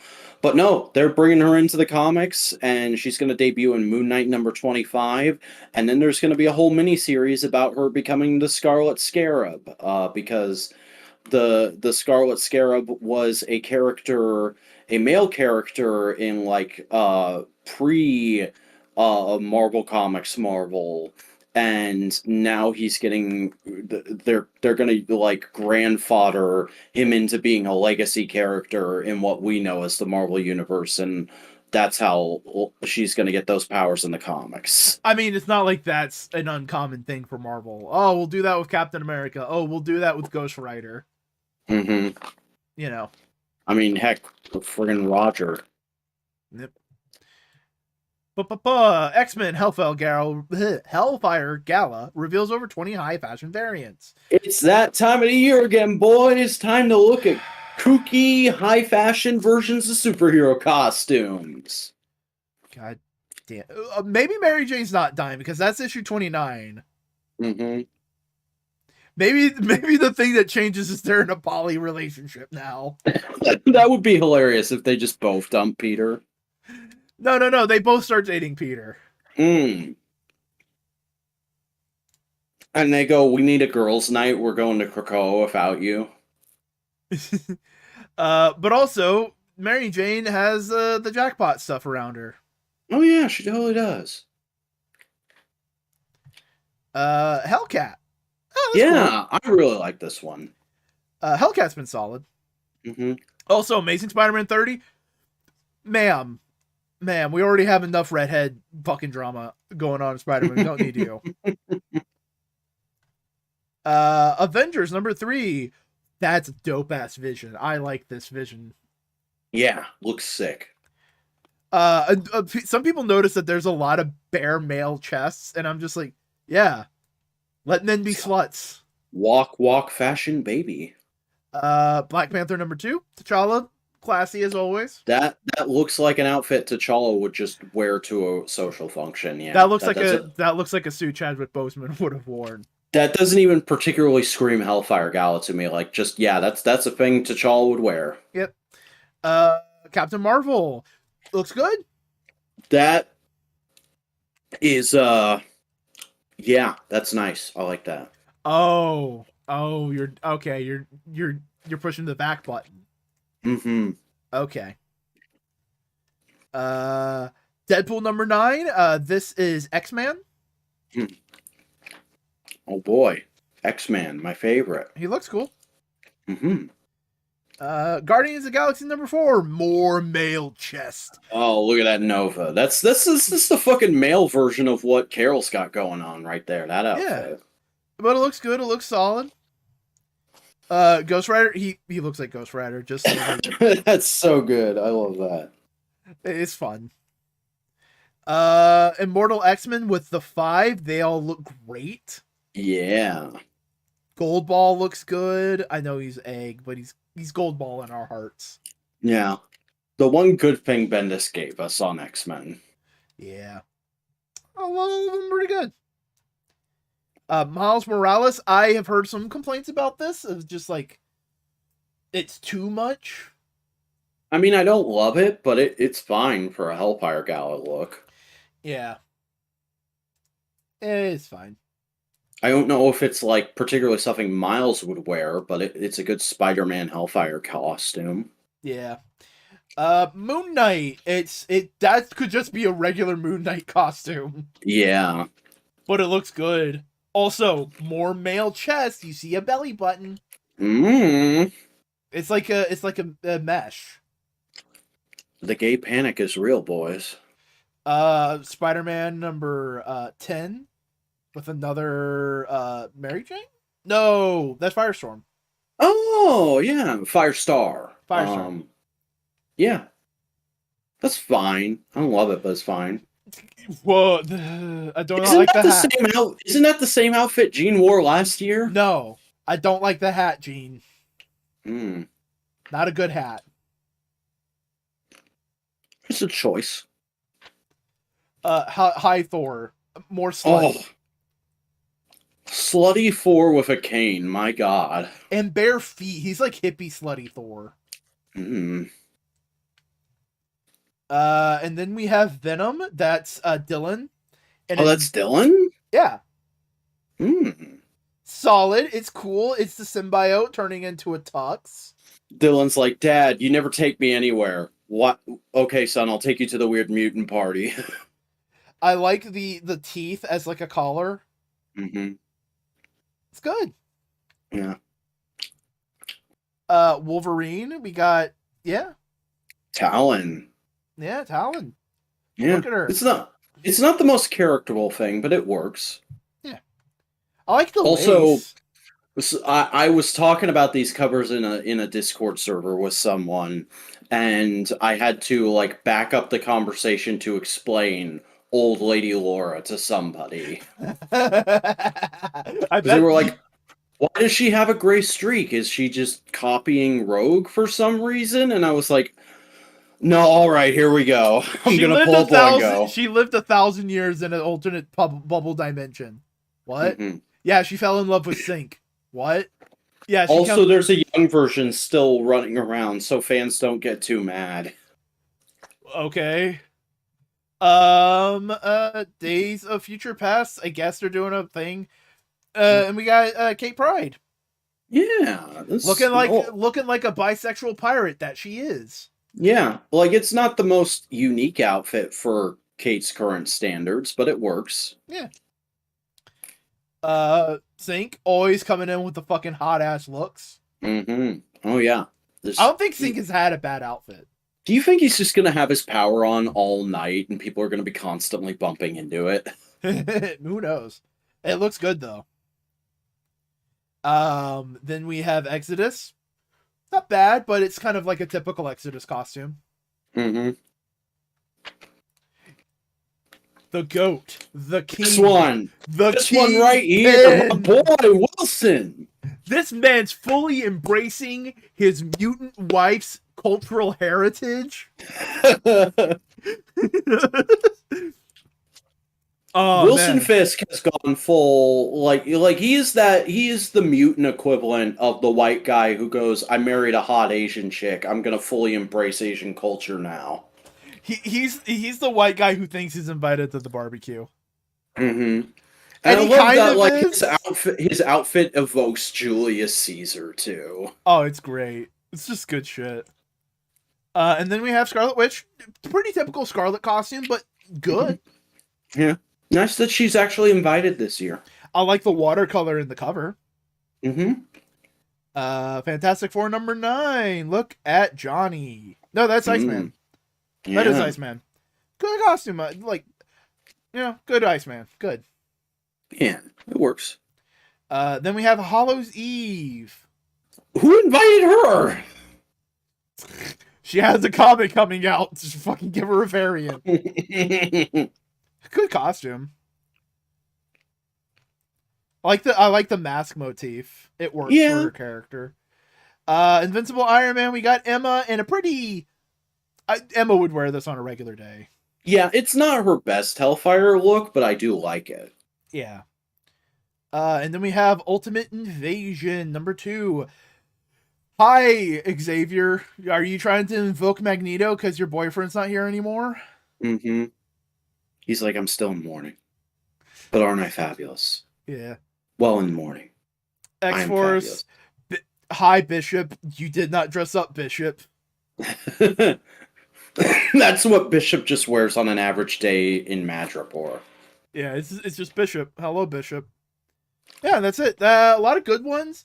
I think they're getting better at not having bad ones.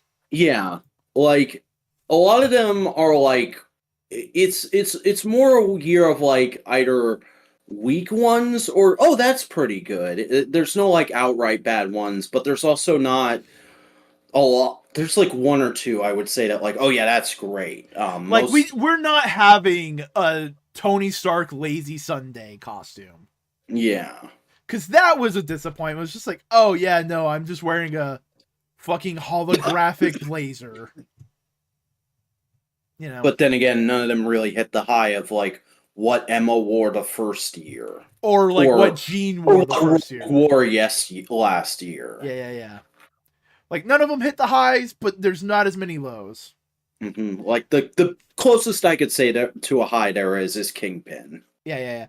Hey, guess what? Tales of the Titans is coming out. Yeah, they're bringing back that old series. There was, way back in the day when New Teen Titans was super popular, there was Tales of the New Teen Titans, which was just like every issue is a done-in-one focusing on a forgotten adventure in the past of one of the team members. And they're bringing that back with the Teen Titans relaunch that's being headed up by Tom Taylor, and they've already said, like, the first 4 issues is going to be Starfire, Donna Troy, and Raven and Beast Boy focus. Yep. And weirdly, though, this article doesn't say who's writing these, so I wonder if this is Tom Taylor or if it's going to be like a rotating creative team. It'll be interesting to see. Yeah. Well, it's overall pretty cool looking, pretty good. Yeah, if I like Taylor's Teen Titans, which I think I will, just going off of how much I've enjoyed his Nightwing, I'll probably pick these up as a companion piece. Well, I mean, his Nightwing book has basically recently been a Teen Titans book, hasn't it? Yeah, because he's doing a lot of legwork to set up for his Teen Titans run with them like moving Titans Tower to Bloodhaven.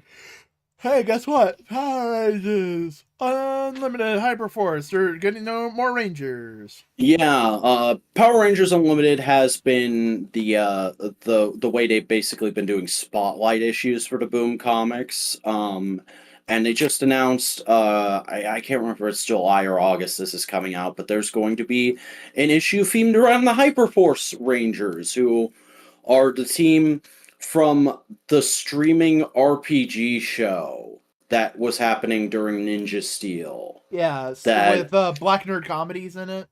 Yeah. Bulk and from like, Bulk and Skull is a character.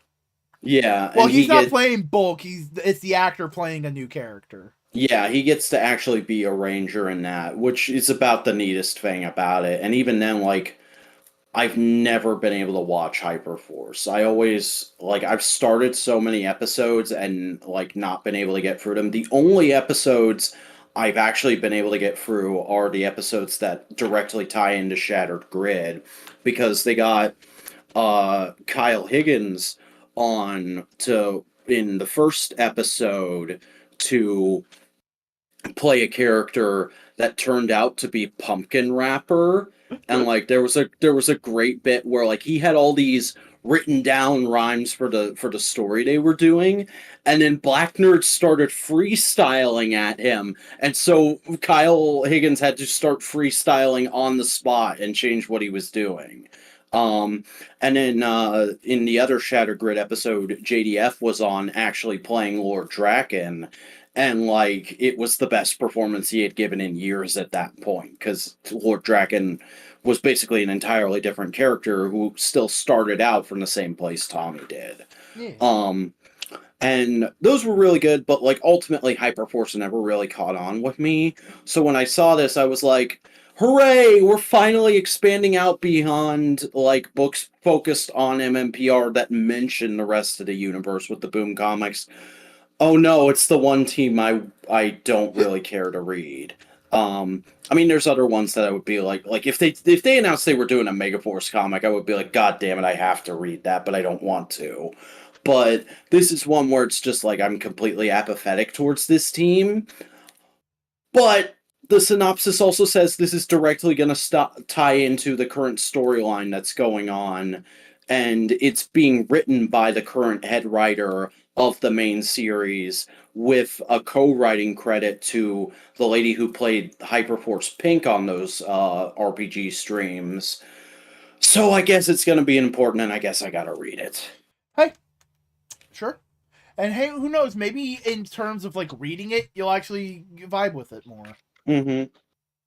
You know, I think it was also just a big thing with that for me of like, I'm used to taking Power Rangers in bite-sized chunks, so 3-hour RPG streams aren't really gonna you're also, mentally like, work. It's not like you listen to Dimension 20 or Critical Role or anything like that on a regular basis. You're not that kind of I'm the tabletop. You know what I am? I'm tabletop equivalent of Scott the Woz. I'm not an RPG guy. I'll get you in one day. I'll get you one day. It'll be on my superhero thing. Stranger Things TMNT crossover announced by IDW and Dark Horse. Sure. Who fucking asked for this except for Playmates, probably, because they made those 2 packs.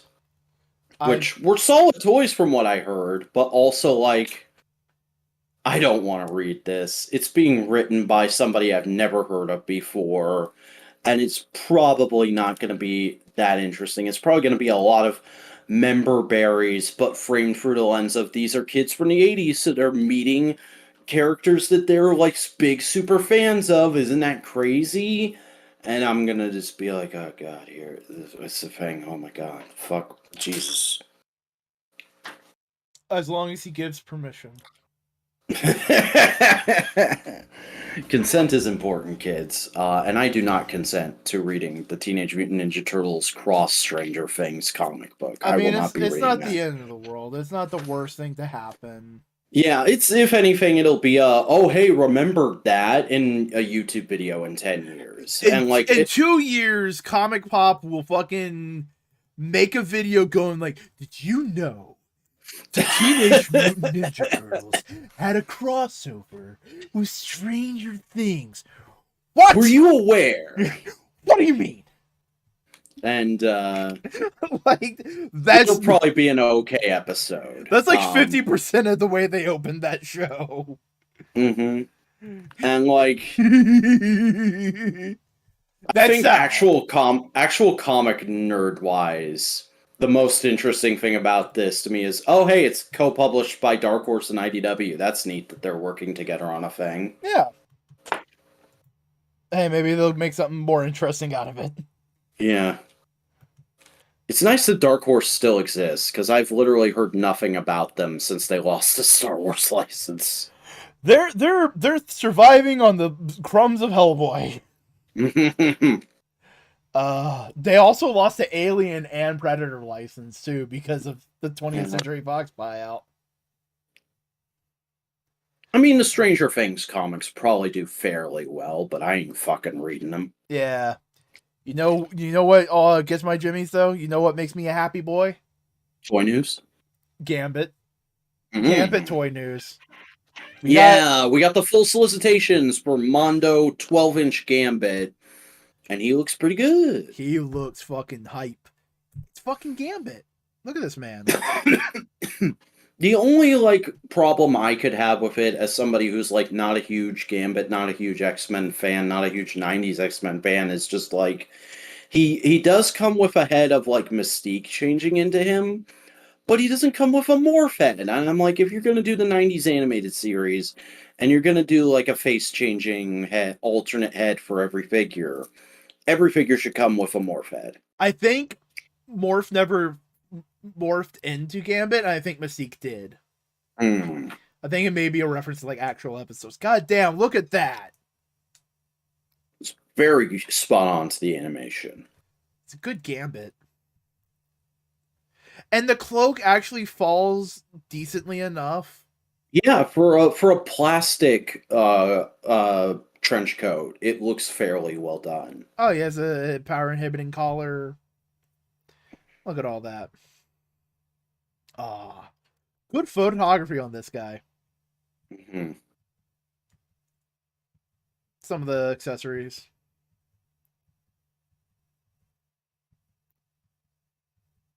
Friggin' chain accessory. When did he do that? Probably in one of the episodes. I don't know. Yeah. I mean, here's the thing. His power isn't cards. The card shuffling hands. I love that. His power is unlocking the kinetic potential of any object. Oh. And turning it into a bomb. That's his power. It's just cards are the easiest thing to keep in your pocket and throw at stuff. Mm-hmm. God, that's probably somebody else's hill to die on. Like how I'm always like, Cyclops doesn't have heat vision. It's a kinetic blast. Somebody's probably like, Gambit can do that with anything, though. It doesn't have to be cards. Yeah. It can be cards. It can be anything. But that's a good accessory pack for him. God damn, look at those slutty-ass gloves. Those are the gloves of a slut. You know it, baby. I would wear those gloves. But yeah, like all the Mondo X-Men 90s series figures, this is going to be a 12-incher. It's a big fucking boy. Not going to scale with your Marvel Legends at all, and will be hella expensive. Yes, but it'll look hella hype. We're talking like somewhere between Mafex and Hot Toys prices. Yeah. You know what this is? This is Hot Toys for animation accuracy.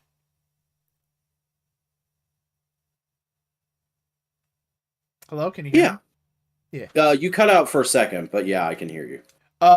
This is Hot Toys for animation accuracy. Yeah. All right. Marvel Select Classic Captain America revealed. Look at this. Yeah, this came out with the diamond solicitations this month, and oh god, I don't like it. This thing looks awkward as hell. I mean, it looks like the first appearance of Captain America. Yeah, and it's also like diamond select proportions and articulation. They're not the best. Like, here's the thing. No, because I don't like having the black shadow on the mask. That's fine, because this is a goofy little dude who's gonna punch Hitler. I don't know. I think it's something like it's this kind of color layout, but it doesn't have scale mail.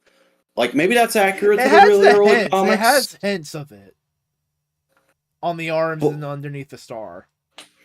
But like you have a Marvel Legends option in this scale that looks better articulated, or I have it compared to these pictures. It looks like it's better articulated than this Marvel Select, and it has sculpted and painted scale mail. So like, I don't see the point of this except Diamond Select trying to get some quick Captain America cash. Yeah. Marvel Legends Super Adaptoid Avengers 60th details. We got some details on the Super Adaptoid. Look at this. Yeah, it went up for pre-order this week. The 60th anniversary Super Adaptoid, which is a slight, I'm not going to say a slight retool of the Marvel Legends icons, Captain America, from like 5 years ago now. And it looks alright. It kind of sucks that like it has about every original Avenger power represented except Wasp. But overall, being what it is, I think it looks pretty good. But it's also not like a character I super need. Yeah. So no matter what, it's not going to be something I get bent out of shape of. It doesn't look crazy accurate to this one comic I know it from, like some other people have been. There's been like a vocal minority of people going like, this isn't good enough. They need to redo this at some point. Yeah. They're not gonna do it. Super Adaptoid's the fucking Super Adaptoid. Yeah. Marvel Legends Mary Jane Green Goblin animated 2-pack. Look at that. Look at these 90-ass character designs. Yeah, this line is continuing the VHS 2-packs with Green Goblin and Mary Jane. Green Goblin is basically a re-release of the figure we already have, but the two head sculpts are new.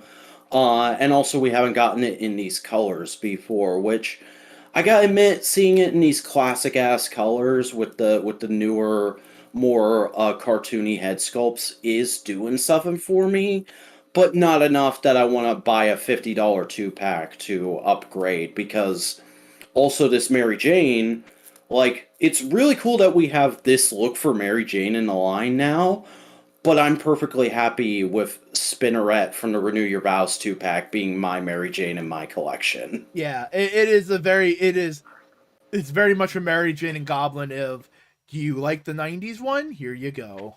Have you missed any of the previous versions of these characters we've done? Here's a new option for you. Yeah. Dark Knight Rises Bat Armory with Bruce Wayne by Hot Toys. God damn it. This is just fucking stupid money right here, because what you're getting is the armory from Dark Knight Rises Batcave, but that Batsuit is a fully posable figure. And the Bruce Wayne that comes with it is a statue with a removable head that you can put on that figure. And also there's an alternate head of him wearing the cowl. So this is essentially a 2-pack that's also technically a free pack because of how much stuff you get for the armory. And because it's Hot Toys, all of this is going to cost you $500. Yeah. I mean, hey, if you want this specifically, here you go. If you have missed every Hot Toys Nolan Trilogy Batman somehow, all like 500 of them that have come out, here's another option for you. Yeah. I mean, it is a really good Christian Bale likeness, I'll give it that. I just love his like, hey! He's taking a deep breath, he's considering something. Yeah.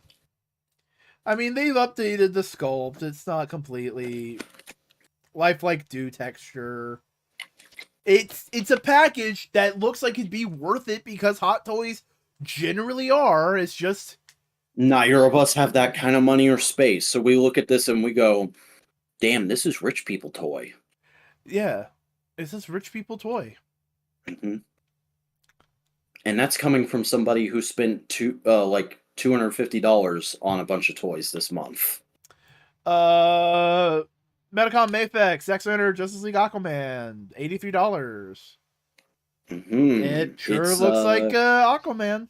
It's that Aquaman. It's that Jason Momoa Aqua. I got no problems with Jason Momoa. He seems like a really nice guy, but damn, do I not care for this version of Aquaman from the few clips I've seen of it. I still have to watch Justice League at some point, but... You know what I will say, just looking at the costume briefly? I like how there's more gold on the top than there is on the pants, making it kind of like, if you squint your eyes like you blur them, his top looks more orange than his pants. His pants look green. A little bit, yeah. And I mean, like, people have also retroactively come around to his Aquaman, because apparently his Aquaman movie was actually pretty good, so maybe there will be some people who are really excited for this, but I think this is one of those Mafexes that is going to end up getting clearanced out on most sites. Yeah. DC Direct, The Riddler Puzzle Box by Edward Nygma. Yeah, we talked about this when it first got announced, but now we have like pre-order and an actual information on it. This is full on a puzzle box that is meant to be like a diegetic thing. Edward Nygma sent you a puzzle box. You have 4 different puzzles you can solve all around it. And once you do that, you get a collect and connect actual metal prop replica scale Batarang. That's cute. This is very much a thing that you go like, oh, I want to get this person a really fun gift. I know they love Batman. Mm-hmm. Here you go. And then that turns into like a game night with your friend group. Yeah. It seems like it's a cute idea. It is probably way more expensive than it, like, it's probably worth what it is, but it's also just like, it's only worth that to certain people. Yeah, I want to say it's like in the $80-$100 range, but I'm not sure. I haven't actually That's looked. accurate. That makes sense, but it's also just like, that's, everybody would not want that. Yeah. I get it on discount for 60 or 50 maybe. Yeah. McFarlane, DC Multiverse, Page Punchers. They're doing another original story thing. This time it's fucking steampunk Mr. Freeze versus Barbarian Bat Family. And then we have the Aqua guys. Yeah, just a reminder that happened. Yeah, that did happen. I mean, fine. Like, it's cool. At least Manta's cool looking. Yeah. And like, it's cool that toy designers are getting to do original takes on the Bat Family, that they're not just doing this look from one comic or this look from that other comic, but also, like, this doesn't interest me at all. And it's weird that it's a thing called Page Punchers, which was supposed to be like, we're trying to get kids more into comics by including comics with the toys, but it's not an actual, like, published DC comic. It's an original story that Todd commissioned a writer and artist to make for these figures. I mean, that's not a bad idea. I mean, a lot of toys had original comics. It's just, I don't know. Also, just look how blatantly photoshopped these sharks are in here. It's just like, hi there, I'm a shark. Hi, I'm a shark. DC versus Vampire Superman. Look at that. It's that if you wanted like a goofy vampire zombie decrepit looking Superman, there you go. But I ain't fucking read that comic, and that doesn't interest me. Yeah. McFarlane, Flash, Flashpoint, Build a Wave, preview, Target exclusive. All right, cool. Yeah, I mean, this is Flash. Pretty.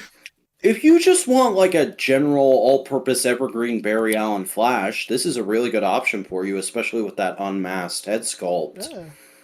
But doesn't super interest me at the moment.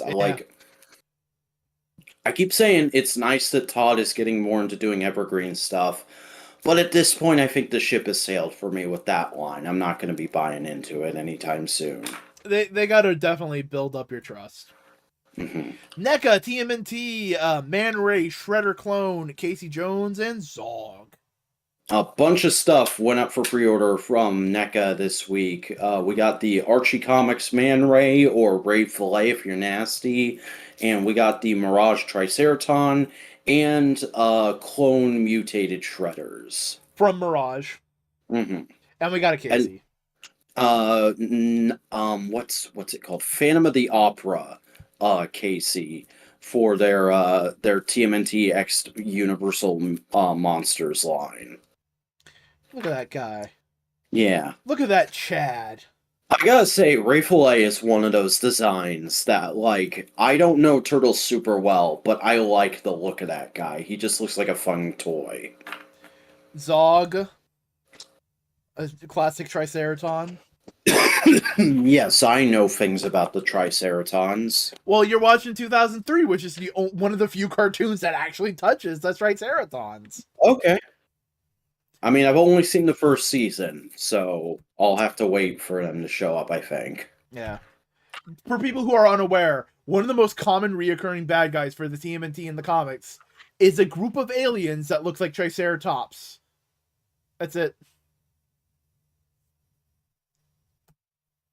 He has a lot of hands, cool accessories. Good chunky boy. I do like how poseable he is for how chunky he is. Yeah. Cool looking box. Shredder clone. Some good posing, and you get a little statue, dude. It's really cool that they've made all the mutated Shredder clones from Mirage, because, like, that's such an obscure, weird thing that you don't really know about until you go and read that run. Yeah, look at all of these. Look at all of them. Look at this happy little family. Look at him. Look at him, abominations. Yeah.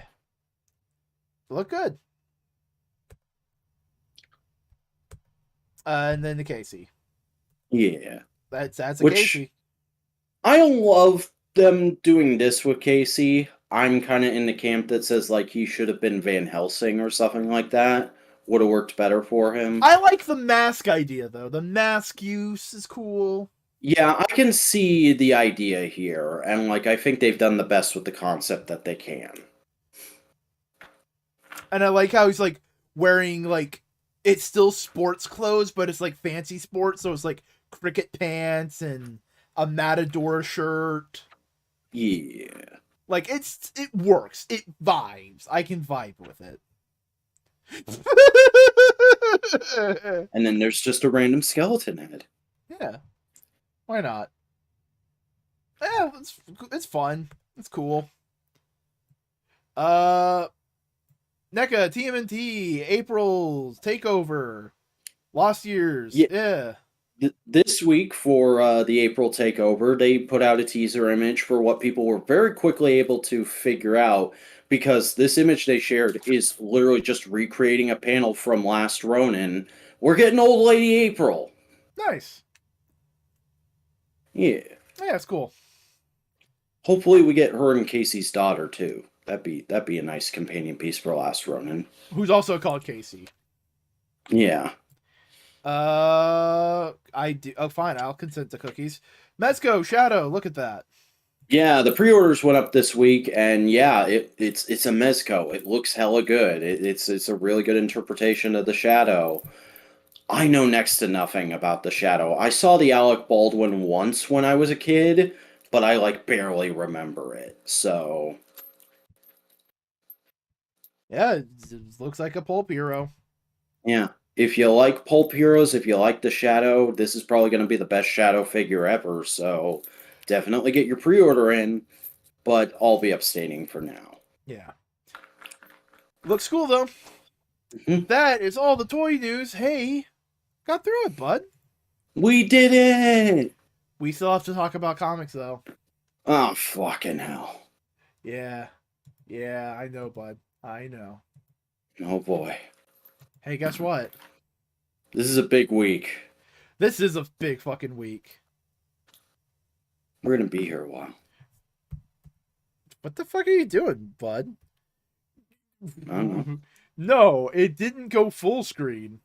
Oh. Weird.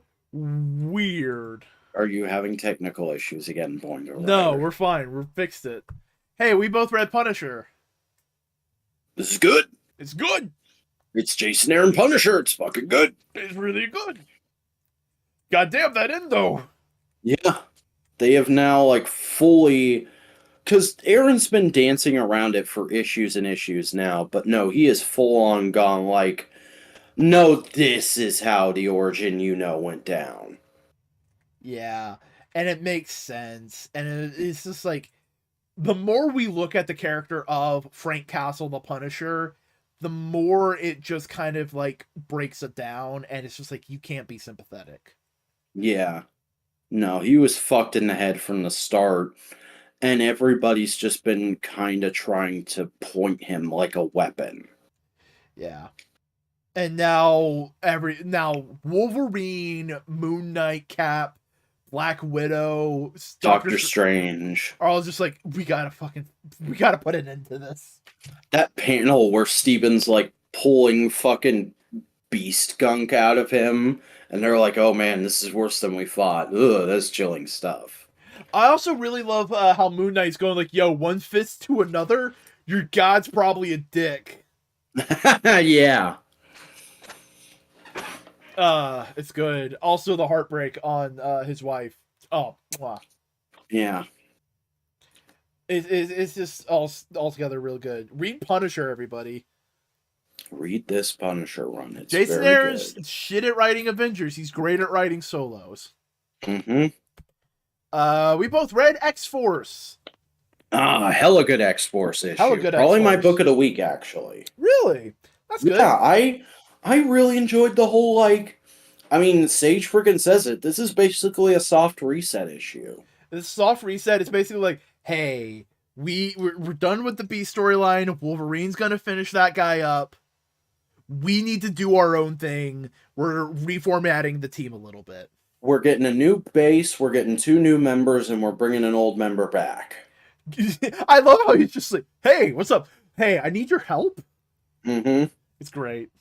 Like, the biggest qualm I could have with this whole issue is just, like, maybe the Quiet Council characterization is a bit off in those opening scenes, but also it ends in getting us Secret Asshole Colossus on the team, so I'm all for that. Oh, yeah.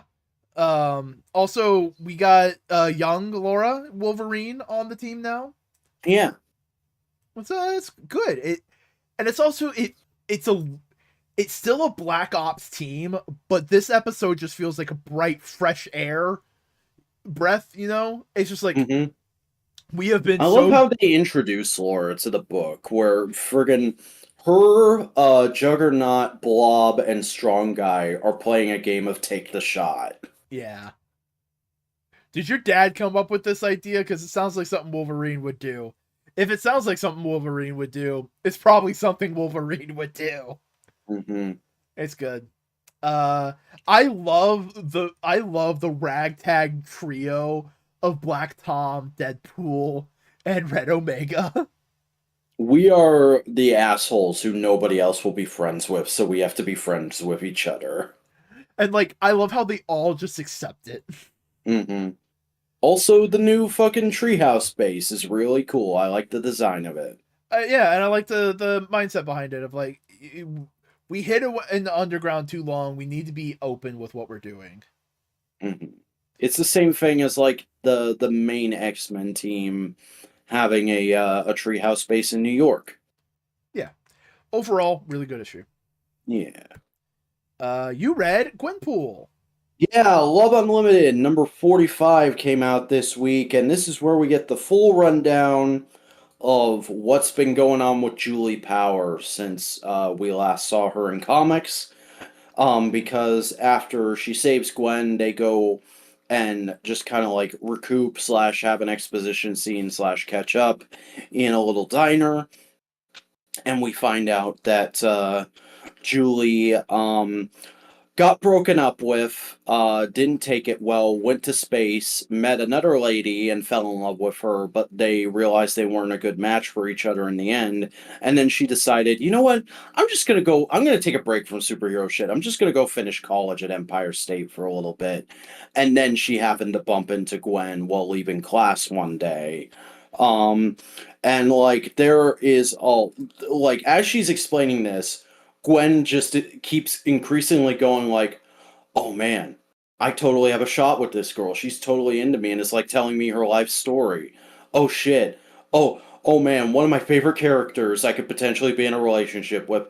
Fuck, how do I handle this?" And she does like the most awkward date thing possible where she's just like, I have to go to the bathroom and process this. How do I explain this? She stands straight up, almost knocks the table over, and goes, wow, sorry, just urgent, and in like font captions, don't say poop, period stuff. And then she walks off all and goes like, why am I like this?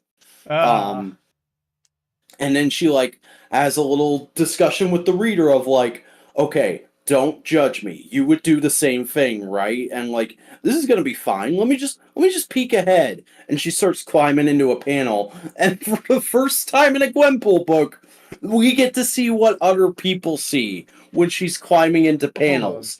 She looks like she's phasing through the roof. Huh. That's interesting. Yeah.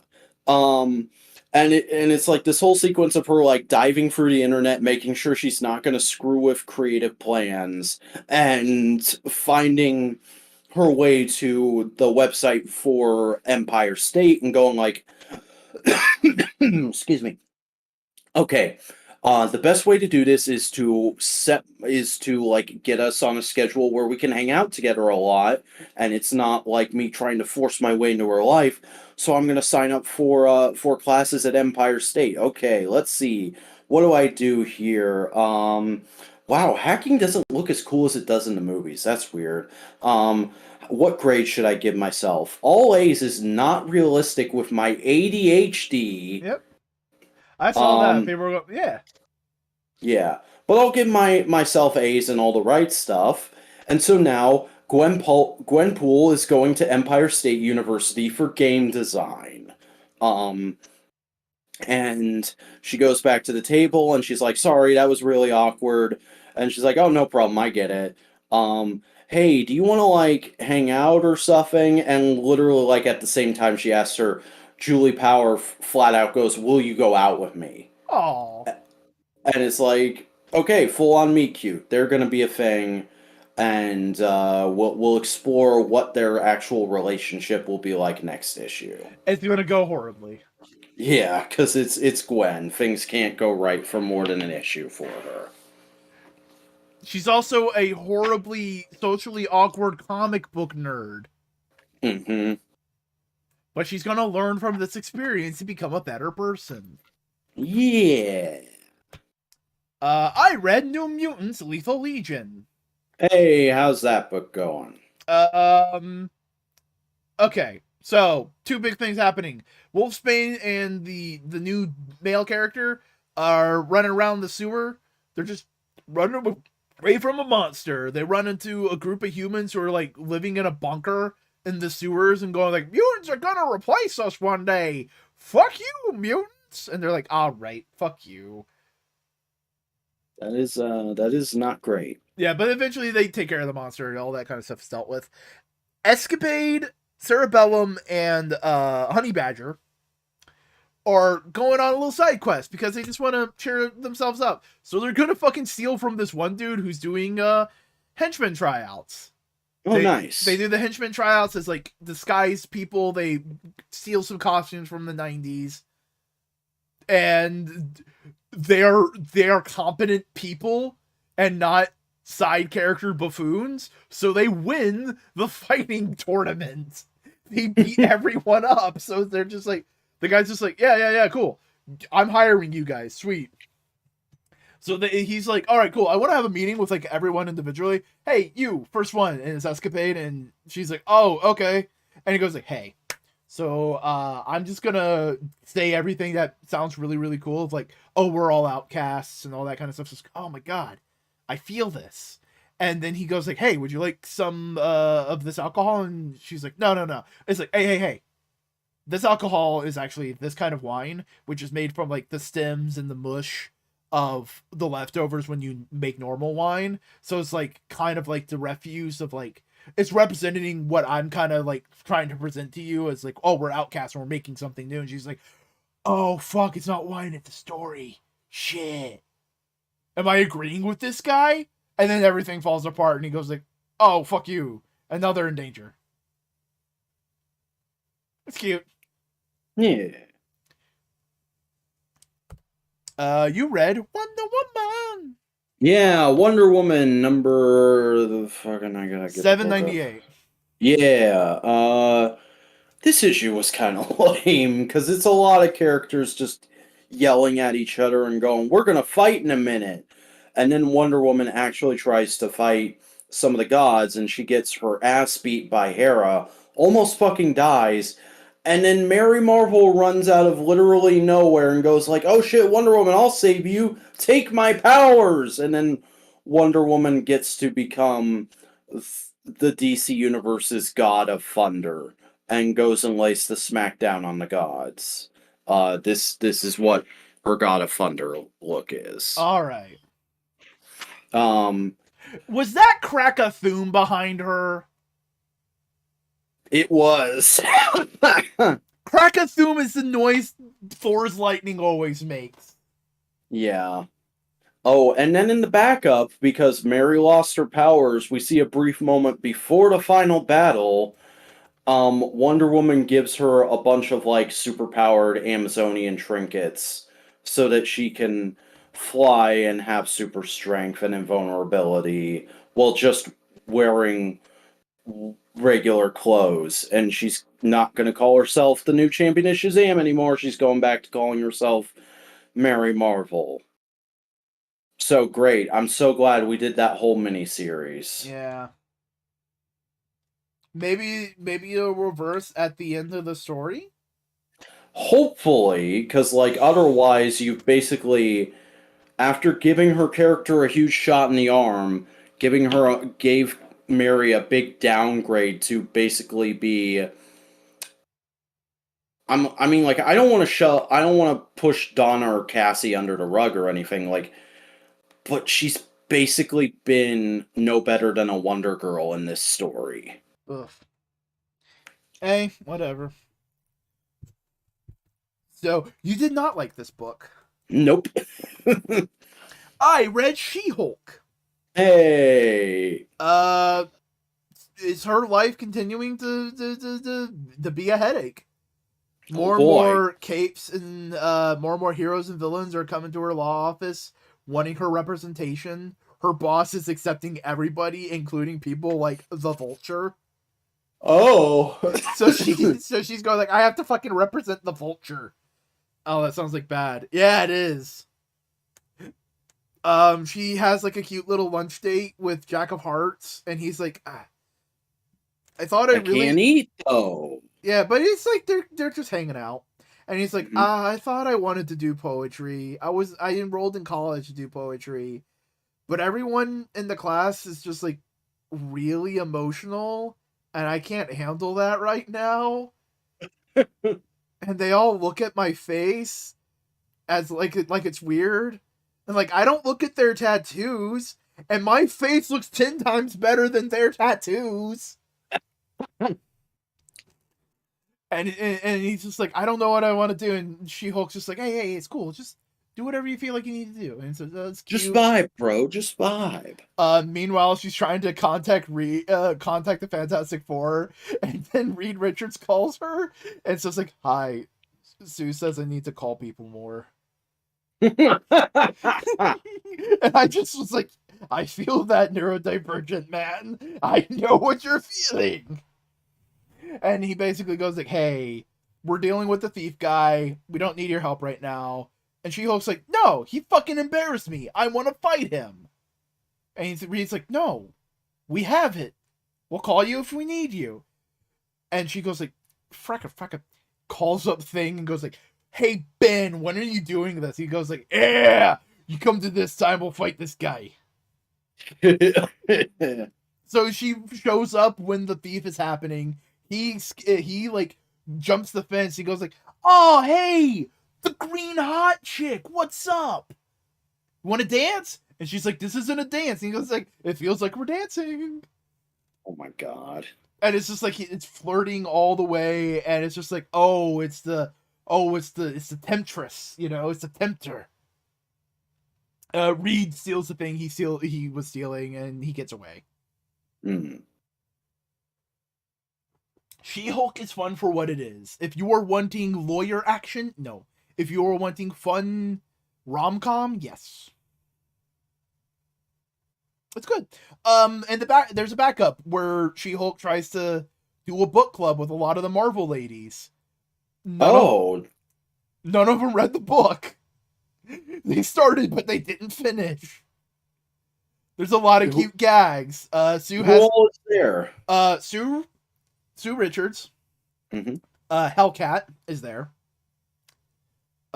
Janet Van Dyne is there. Misty Knight and the other daughter of the dragon. I can't remember her name. Misty Knight does not seem like somebody who would join a book club. She's the only other one who finished the book. Colleen Wang and Volcanica, who's a bad guy. No, Gwen's not there. No, Colleen's last name is Wen. Oh, it's Wen? Okay, Colleen Wen. The other daughter of the dragon, she's there. And it's just a bunch of fun gags of like, Sue has Franklin and Valeria with her because they're grounded and she doesn't trust them not to be within eyesight. And Hellcat, it's just like, oh my god, the sexy bad guy. I wasn't into the book, but then it's like, ooh, this guy's hot. And it's just like, really, is that all you got from it? It's like, that's all I need, baby. And Franklin's just in the corner like, oh god, horny old ladies. And this is like a bunch of fun, cute jokes. There's a cute moment between She-Hulk and Janet, because Janet the entire time is trying to help run the party of like bringing food and making sure everything's working right. And Jennifer's like feeling like, oh man, I wanted to do this because I wanted the responsibility of it. And it feels like you're trying to take that away from me. It feels like you're babying me. And Janet's like, no. You do so much for so many people. I want to help you. And it's like, but I can understand how that feels invalidating. So how about this? This apartment's yours. I'm just giving it to you. Oh, so this is the origin of the apartment then? No.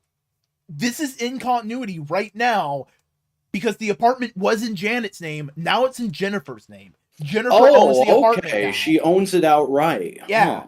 And it's just kind of like a way of saying like, hey, this is Jennifer's responsibility. It's Jennifer, like, it's not necessarily growing as a character, but just going like, I'm taking my life in control. It's my life. I'm in control kind of thing. Yeah. And then Steve Rogers opens the door and goes, Jennifer, we need your help. And we got something happening, and everyone's just like, fuck yeah, let's go fight. And they just run past Steve. He's like, what the fuck? And then Steve picks up the book they were talking about and goes like, oh man, I read this book. It's really good. Did you finish it? Because I don't want to give you a spoiler. Because that was the whole gag of just like, Jennifer read the whole book, wants to talk about the end, and everyone's just going like, no, spoilers. And it's cute. So Jennifer's just like, okay, they'll handle the mission. You and I, we're gonna go over here now. No, she's actually like fingers to her, fingers to the nose of her bridge. It's like, of course, this is my life. I'm Jennifer Walters. It was a cute little one shot for the 175th issue. Yeah, that sounds really nice. I might actually seek that out. Oh yeah, it is hilarious to see horny on main Hellcat. You read He Told Me. Yes, I think this is the final issue. I'm not sure, because, like, this is very much a culmination of everything that's happened in this book up till now, but there's not a definitive, like, the end at the end of this. Because it's basically just fucking the African Japanese samurai guy goes to, the feudal lord to basically beg for forgiveness for Hitomi, and is like, hey, she's gonna come and try and assassinate you. Let me just grab her. She doesn't know what she's doing. These people basically kidnapped her and indoctrinated her. She's my student. I'll vouch for her. And the feudal warlord is just like, yeah, she was here a week ago. We have her down in the dungeon. You might want to go talk to her. And then he gets grabbed, and they both go on like a crazy self-discovery drug trip and realize, like, oh yeah, this whole country is fucked right now. Maybe we shouldn't stay here. And they get on a boat, and it's basically implied that they're going to go to mainland China for a little bit. And like train and shit. And that's the book. The last shot is them sailing away. We may get like I wouldn't, maybe like a sequel series. Mm-hmm. Who knows? Like, it doesn't feel like the end of these characters, but it feels like the end of this chapter of their story. Fair. I read Red Goblin. Oh yeah, that's right. This book is still happening. Yeah, probably for like 2 more issues after this one. Mm-hmm. What's Normie up to? He's in he's in like the sewers. He goblins out, saves his dad. It's a lot of internal monologue of like what does it mean to have like power, and who am I? What is all these kind of things, all this kind of stuff. When is it okay to go goblin mode? When is it okay to indulge in my anger that I know the Osborns have and is dangerous? Mm-hmm. That kind of thing. I have to be in control. And there's a brilliant flashback from pre-good guy Norman, where a homeless man wearing one shoe comes up to them in the subway, and he goes like, "Can you spare any change?" And Norman's like, "No." And Normie's like, "Hey, Grandpa, why did you do that? He only had one shoe. He needed help." And he says like, "Yes, but here's the thing." And it's the very capitalist bullshit thing of like, there are people with one shoe, and then there are people with 3 shoes. And there will come a time when the people with one shoe will ask for one shoe from, like, your 3rd shoe. But inevitably, they will take all 3 of yours. So it's better to hold on to all of your stuff than give up anything. And it's just like, Jesus, Norman. You can see, like, shit. But the issue ends with Normie, kind of like coming out of all of that, fighting all these people. He lost a shoe and he's in an alleyway, and he runs into a homeless woman and her dog, and the woman goes like, "Oh yeah, he looks rough, but he's a sweet dog. Sometimes he just gotta," and this is like very sweet, nice woman. And it's just like Normie sitting with someone who has very little and just experiencing life. You know? Yeah. And just learning. It's good. It's good. Why does this have to be good in the... We'll get to it. We'll get to it. Perfect. We got to it. Okay. Tell me a story, buddy. Hey, guess what? This book is bad? Oh. So, you know how last issue he was pissing off like Captain America and the Fantastic Four? Uh-huh. Because he wouldn't explain things? Yeah. Well, he continued to not explain things, break into the Fantastic Four's building, and steals a fusion generator. Yeah, I saw those panels going around this week. And Ben's just like, "What the fuck you doing, Spider-Man? Stealing our shit." And he's like, "No, I gotta go, bye." He builds the thing with Norman, and Norman's like, "Alright, cool, you gotta fucking do the thing, I guess." And, like, they activate the stuff to go, he activates the stuff to go save Mary Jane. The building explodes, and guess who's outside the building?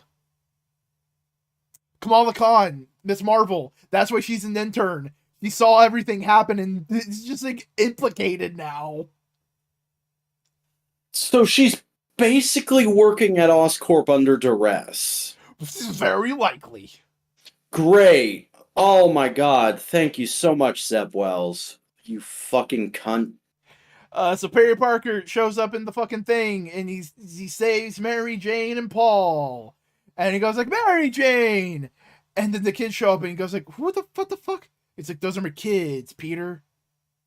So they're literally her kids. Yeah, because it's been years in there. Jesus fucking Christ.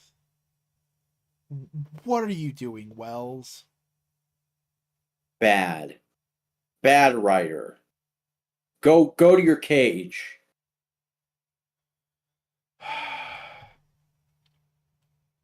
That's it. That's all I have to say. I'm tired. Nightcrawlers. I skimmed this. I didn't actually read it, though. Did you see the part where Juggernaut fucking... Yeah. It's good. This is just basically near the end game of Sins of Sinister. All the Sinister people are trying to enact their plans, and they're stepping on each other. Mm-hmm. We thought Mother Righteous might have been, like, slightly good. No, she's a bastard just as much as anyone else.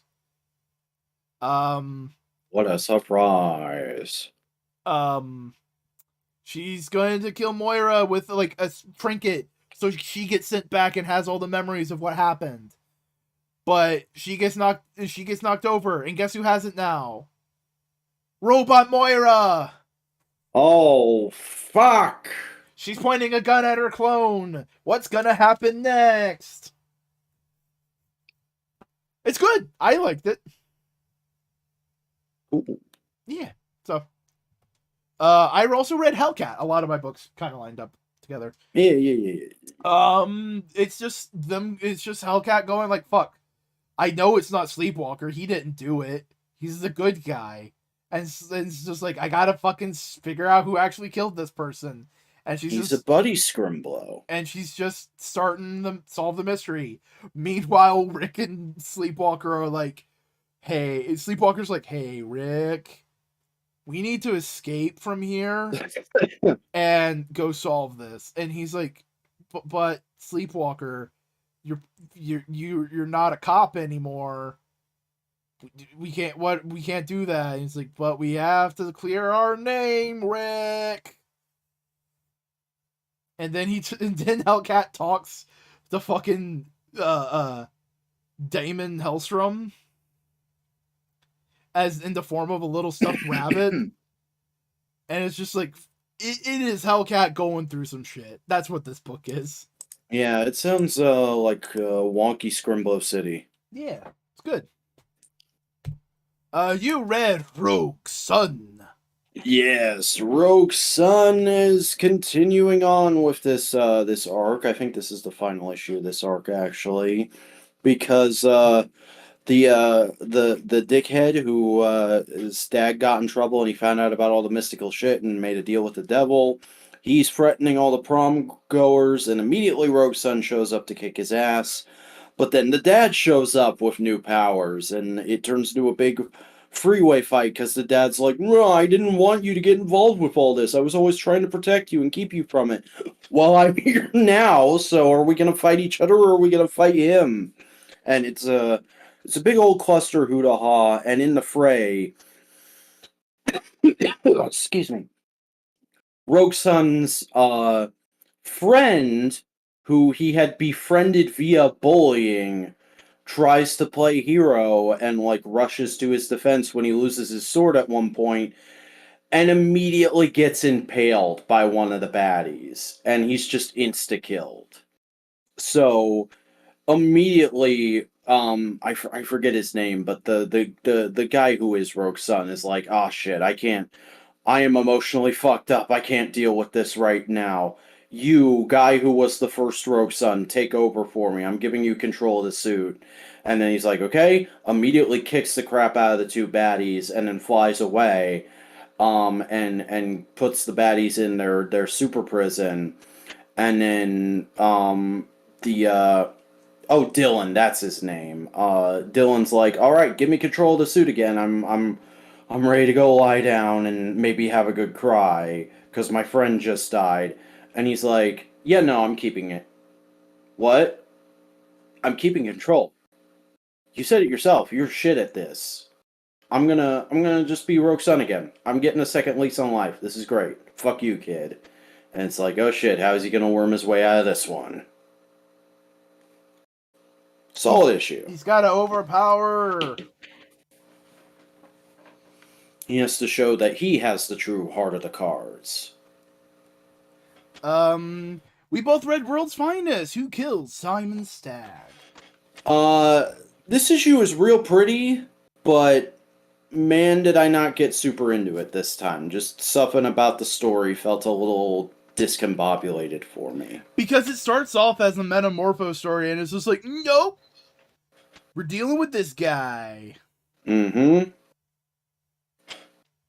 I mean, if yeah, this guy who I don't think either of us recognized. It's the Marvel version of the Adaptoid guy. Yep, it's Dr. Amazo. I mean, Amazo's been around. Dr. Ivo, yeah. Yeah, like, it doesn't feel fully out of nowhere, but it's still like, oh shit, this is not what we thought it was, and now the Metamorpho has gone from being like a friendo to a murder suspect to a friendo again to now he's a monster mash being controlled by the bad guy, and we gotta stop him. Yeah, but also it feels like Mark Waid's just going like, "Hey, you assholes! There's a lot of characters in play in DC that you guys can use. Here's Metamorpho. Here's Adaptoid, like not Adaptoid, Amazo." Yeah, here's this random fucking European general guy who I didn't even recognize, had to look up. Here's the Metalman. Here's a 10-second cameo from Oliver Queen. Like, it's literally just, hey, use more characters, other writers. Mm-hmm. Which is what this book largely has been, but still. Yeah. This one just didn't hit as hard as most issues do. That's fair. It was still good. It wasn't bad. Oh yeah, like it's still a fucking 22 pages of damn more art. I'm never gonna complain about that. You read Nightwing. Yeah, Nightwing number 103. This is kind of continuing on and heading towards the conclusion of the current arc dealing with Neron of the Teen Titans going to hell to dig into Neron's files and get the contract for Blockbuster's daughter so that they can stop him coming after her. And, like, that leads into, like, a pretty cute Wizard of Oz homage, followed by a really hilarious sequence of Cyborg trying to hack into Hell's computer systems and finding it to be a literal goddamn nightmare. Like, there's shortcuts all over the home screen, there's so much malware and bloatware, and he's like, if I ask either of you for your email address in the next week, just don't, because this is fucked. This is disgusting being in here. But eventually they get the contract and they go back to Earth, where Neron, in the meantime, has broken out the shapeshifter, who is now being called the Smiling Man. He has a villain name. And a couple other scrimblows, Gorilla Grodd and Dr. Polaris, out of prison to go after the kid, who was taken to Paradise Island to learn how to hone her powers and better defend herself by Starfire, Donna Troy, and Batgirl. And while that whole confrontation is happening, Neron gets back to his office in Hell, and Nightwing is there, and he basically just goes like, hey, I changed the contract. I'm the kid's legal guardian, and I don't consent to you having access to her soul. And he's like, you fucker. Alright, I'm gonna do weird reality shit, and I'm gonna fuck with you, and I'm gonna show you a reality where you have superpowers, and make you sign a deal with me. And that's gonna be the plot of the next issue. Look, it's Super Wing, everybody. That's a design we have now. That can be in video games now. Neat. Overall, good so, okay issue. Okay. You also read Power Rangers. Yeah, Mighty Morphin Power Rangers number 107. This isn't as strong as this book has been, I feel like. It's a lot of we are just trying to get characters in line for next issue. But there's some cool stuff that happens here. Like, we get more of Tommy and Jason hanging out and kind of being mental support for each other.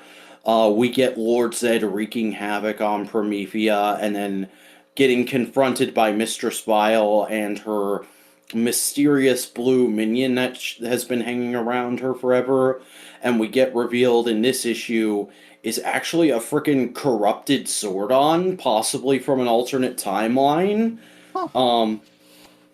And so Zed gets his butt whooped there, and it's like, oh man, what's gonna happen with that? And then we cut back to Safe Haven, where the Omega Rangers are kind of like, oh man, that was a tough fight, but now we gotta go on to the next thing, and a lot of like little Breeder character development things, as well as we see their vault of captured villains. Kira is back from the dead, and she frees Lord Draken. So that's going to be a thing. We're going to see what happens there. As a reminder, Kira is the original Blue Omega Ranger who turned out to be a traitor and had died. We both read Superman. Yeah, this is a pretty good issue. Pretty good. Pretty good into the Parasite arc. Mm-hmm. A lot of just Superman flying around doing cool Superman shit, stopping Parasite in this issue. Yeah. Actually working with Lex Luthor. Mm-hmm. Honestly, the best part about this issue for me, though, was in the wrap-up scene of just Lois and Clark discussing how to deal with what happened. In the background, all the kids having lunch together. Yeah, and then Lois just says, come on, let's dance. Mm-hmm. And, like, I like it. Khan gets to sit down to lunch with the family. Kara's there doing, like, the frickin' ponytail, but also, like, a huge strand pulled forward look. I've never seen her do that before, but it totally works. Oh, it got you going? It got you going, bud? It didn't necessarily get me going, but I was like, oh, that's a neat choice to do for her design-wise. And you know I had to talk about it. But yeah, no, Superman's going to be working with LexCorp. Well, Supercorp. Yeah, and he basically goes like, all right, motherfucker, here's a signal watch. I've got my eye on you, though. I love how Lex doesn't even understand, like, what the fuck is this? Uh-huh. Oh, this is how he communicates. Okay. You know I can just talk and you can hear me at any time, right? Yeah, but motherfucker, I gotta tune to that shit. It's like a radio. This is like a pager. Mm-hmm. But I like the way they beat Parasite was just like going like, hey, there's plenty of energy around. You just gotta absorb all your fucking mini dudes. Oh, you're right. Holy shit. Whoa. It's fun. Yeah, it's okay. I read Darkwing Duck number 4. Hey, how dangerous is this issue? He comes out of retirement. Hey. He develops an autumn gun so he can hit Bushroot and turn him into fall so he goes to sleep. Because trees fall asleep in the fall. It's cute. He's Darkwing Duck again. He gets Launchpad. And then the last panel says end. And I don't think this is ending. But, like, I don't know. If it's done, it's done. Okay. It's cute. Yeah. It's happened. I'm happy. You got your Darkwing. Also, this cover is adorable. I love it. Yeah, it's not bad. I also read Excellent number 2. Hey, how excellent was this issue? It's fun. Zeitgeist commissions a dude to build a doxing robot whose only purpose is to dox people. Oh my god. And after the dude's done building the robot, Zeitgeist goes like, alright, cool. Why shouldn't they kill you? And he's like, I built the robot. I'm the only one who can operate it. He goes like, alright, cool. Hey, robot. Yes. Do you need him to operate you? I am sorry, he programmed me only to tell the truth. I do not need him. Alright, cool. You're dead. And so he kills the guy, the robot's maker. And this whole issue is just them playing the popularity game online. And the ecstatics are failing. Because they get doxxed. Their information gets leaked. So the doxing robot then talks to Mirror Girl and Toodle Pip, who are part of the Excellent team. Toodle Pip is a teleporter. Mirror Girl like shows you your deepest fears, like a mirror. And the robot goes like, "Hey, I doxed you. I have blackmail material on you. If you don't kill Zeitgeist, I will leak it to the internet." And they're like, "Why do you want to kill Zeitgeist? He killed my dad. He's a fuckhead." And that's where it ends. And Toodle Pip and Mirror Girl just looking at each other like, fuck. It's fun. Neat. It's like watching a reality TV show without actually having to turn your brain off. I also read Hollow's Eve. She feels bad. She's trying to save the werewolf guy she made. That's it. Oh, okay. You read Flash? Yeah, The Flash, number 797. This is a fun kind of done in one. It's very much played as, like, this is the beginning of a two-parter, but what happens in this is fairly standalone. I don't think you'll have to read the second part to get this, because it's literally, Linda and Wally want to date it themselves, so they pay Ace to watch the kids for a day, and so he picks them and Buddy's daughter up outside of school, and then they all get zapped with something and get thrown across the multiverse. And at first it seems like, oh no, the kids are in danger because they're being confronted by a league of former super children who have turned evil in an alternate future reality of Dr. Nightmare, Reverse Grodd, Mineral Man, Foul Play, Heatwave Jr., and Knives. All these characters. Ooh. I love that Reverse Grodd is literally just Grodd in a Reverse Flash suit. And very quickly, they get saved by the Super Sons. Actual fucking right age Super Sons are in this issue. Because this is a direct tie-in to their previous miniseries, Adventures of the Super Sons, where they were doing a big multiversal time travel adventure. And they show up and help out, and like there's a cute little hint that like, John and Irie really get along. In another timeline where maybe Brian Michael Bendis didn't do fuckboy shit, we could have gotten them having a cute little kid romance. But no, everybody gets shunted in their proper timeline. Ace shows up and gets the kids back, and they head off. And yeah, that's pretty much it. It's just a solid romp of the Flash kids going on a weird multiverse thing, and you get some Super Sons fan service. Neat. And that is all the comics we read. Hallelujah. Hey, how about that? That's a podcast. Was comics good this week? It wasn't bad. It wasn't great. We had some lows. There were some standout issues. I think it was, as much as it is a meme to say this, I think it was kind of a midweek. Hey, Vac. Hey. Want to tell the people they can find you?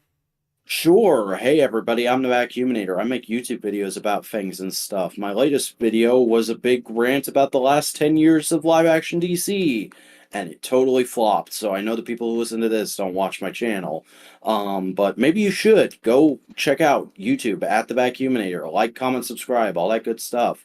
Follow me on Twitter at the Vacuuminator. Follow me on Instagram at the _Vacuuminator. Follow me on Tumblr, thevacuuminator.tumblr.com, and follow me on TikTok for clips of my videos, the _Vacuuminator. Also follow Vacuuminator on OnlyFans to see his belly button. Totally. That's definitely a thing that exists. Hey, howdy. I'm Boingo Rider. I do a variety of content on the internet. I stream Monday, Thursdays, and Fridays on twitch.tv/Boingo Rider. I release videos on YouTube at Boingo Rider. I may also make content on Twitter, TikTok, and Instagram at Boingo_Rider. And you can follow me on Tumblr as well. Link to that in the description. In the meantime, this has been No Price Podcast, your premier podcast for comics, movies, merchandise, and more. We also have several other podcasts, including Components, which is basically a midnight hangout sesh, and Analytical Fanboys, which is a monthly media club where we pick a piece of media and we discuss it. This month's piece of media for you, if you want to catch up before the episode comes out, is Mobile Suit Gundam 8th MS Team. It doesn't matter if it's sub or dub, we're watching both kind of things. Yeah, across the board. I actually watched the dub. First time watching an anime dub in a long ass time. Yeah. I may check out the sub, just like an episode or two, to see what that sounds like in comparison, though. But we also have other podcasts, such as Twit. You want to tell the people about Twit? Do you like the Power Rangers? Did you watch the Power Rangers 30th anniversary special on Netflix this week? Well, hey, guess what? Great. We're going to talk about that on Twit this week. It's a Tokusatsu podcast. Power Rangers is Tokusatsu. Welcome to a wild world of insane spandex and rubber suit monster men. The show comes out every Tuesday, right around noon. Subscribe to the channel to see it. Subscribe to the channel. And speaking of subscribing to the channel, subscribe to the channel to see this podcast and many more like it. Hey, give us a like, give us a comment, give us a subscribe. It'll help us out. Do things. Tell your friends about us. Yes. Tell your friends about your Scrimblow podcast people. It's always a great idea. Yeah. And in the meantime, Fact, do you have anything else you want to say? I don't know if anyone's noticed, but this whole podcast, I've just been absent-mindedly playing with Conchu's leg as a fidget toy, and it works pretty well as that. You were playing with a chicken leg? Basically, yeah. Although isn't he more like a vulture or something like that, like a night desert He's bird? a heron. Oh. Enough said. Makes sense. Enough said.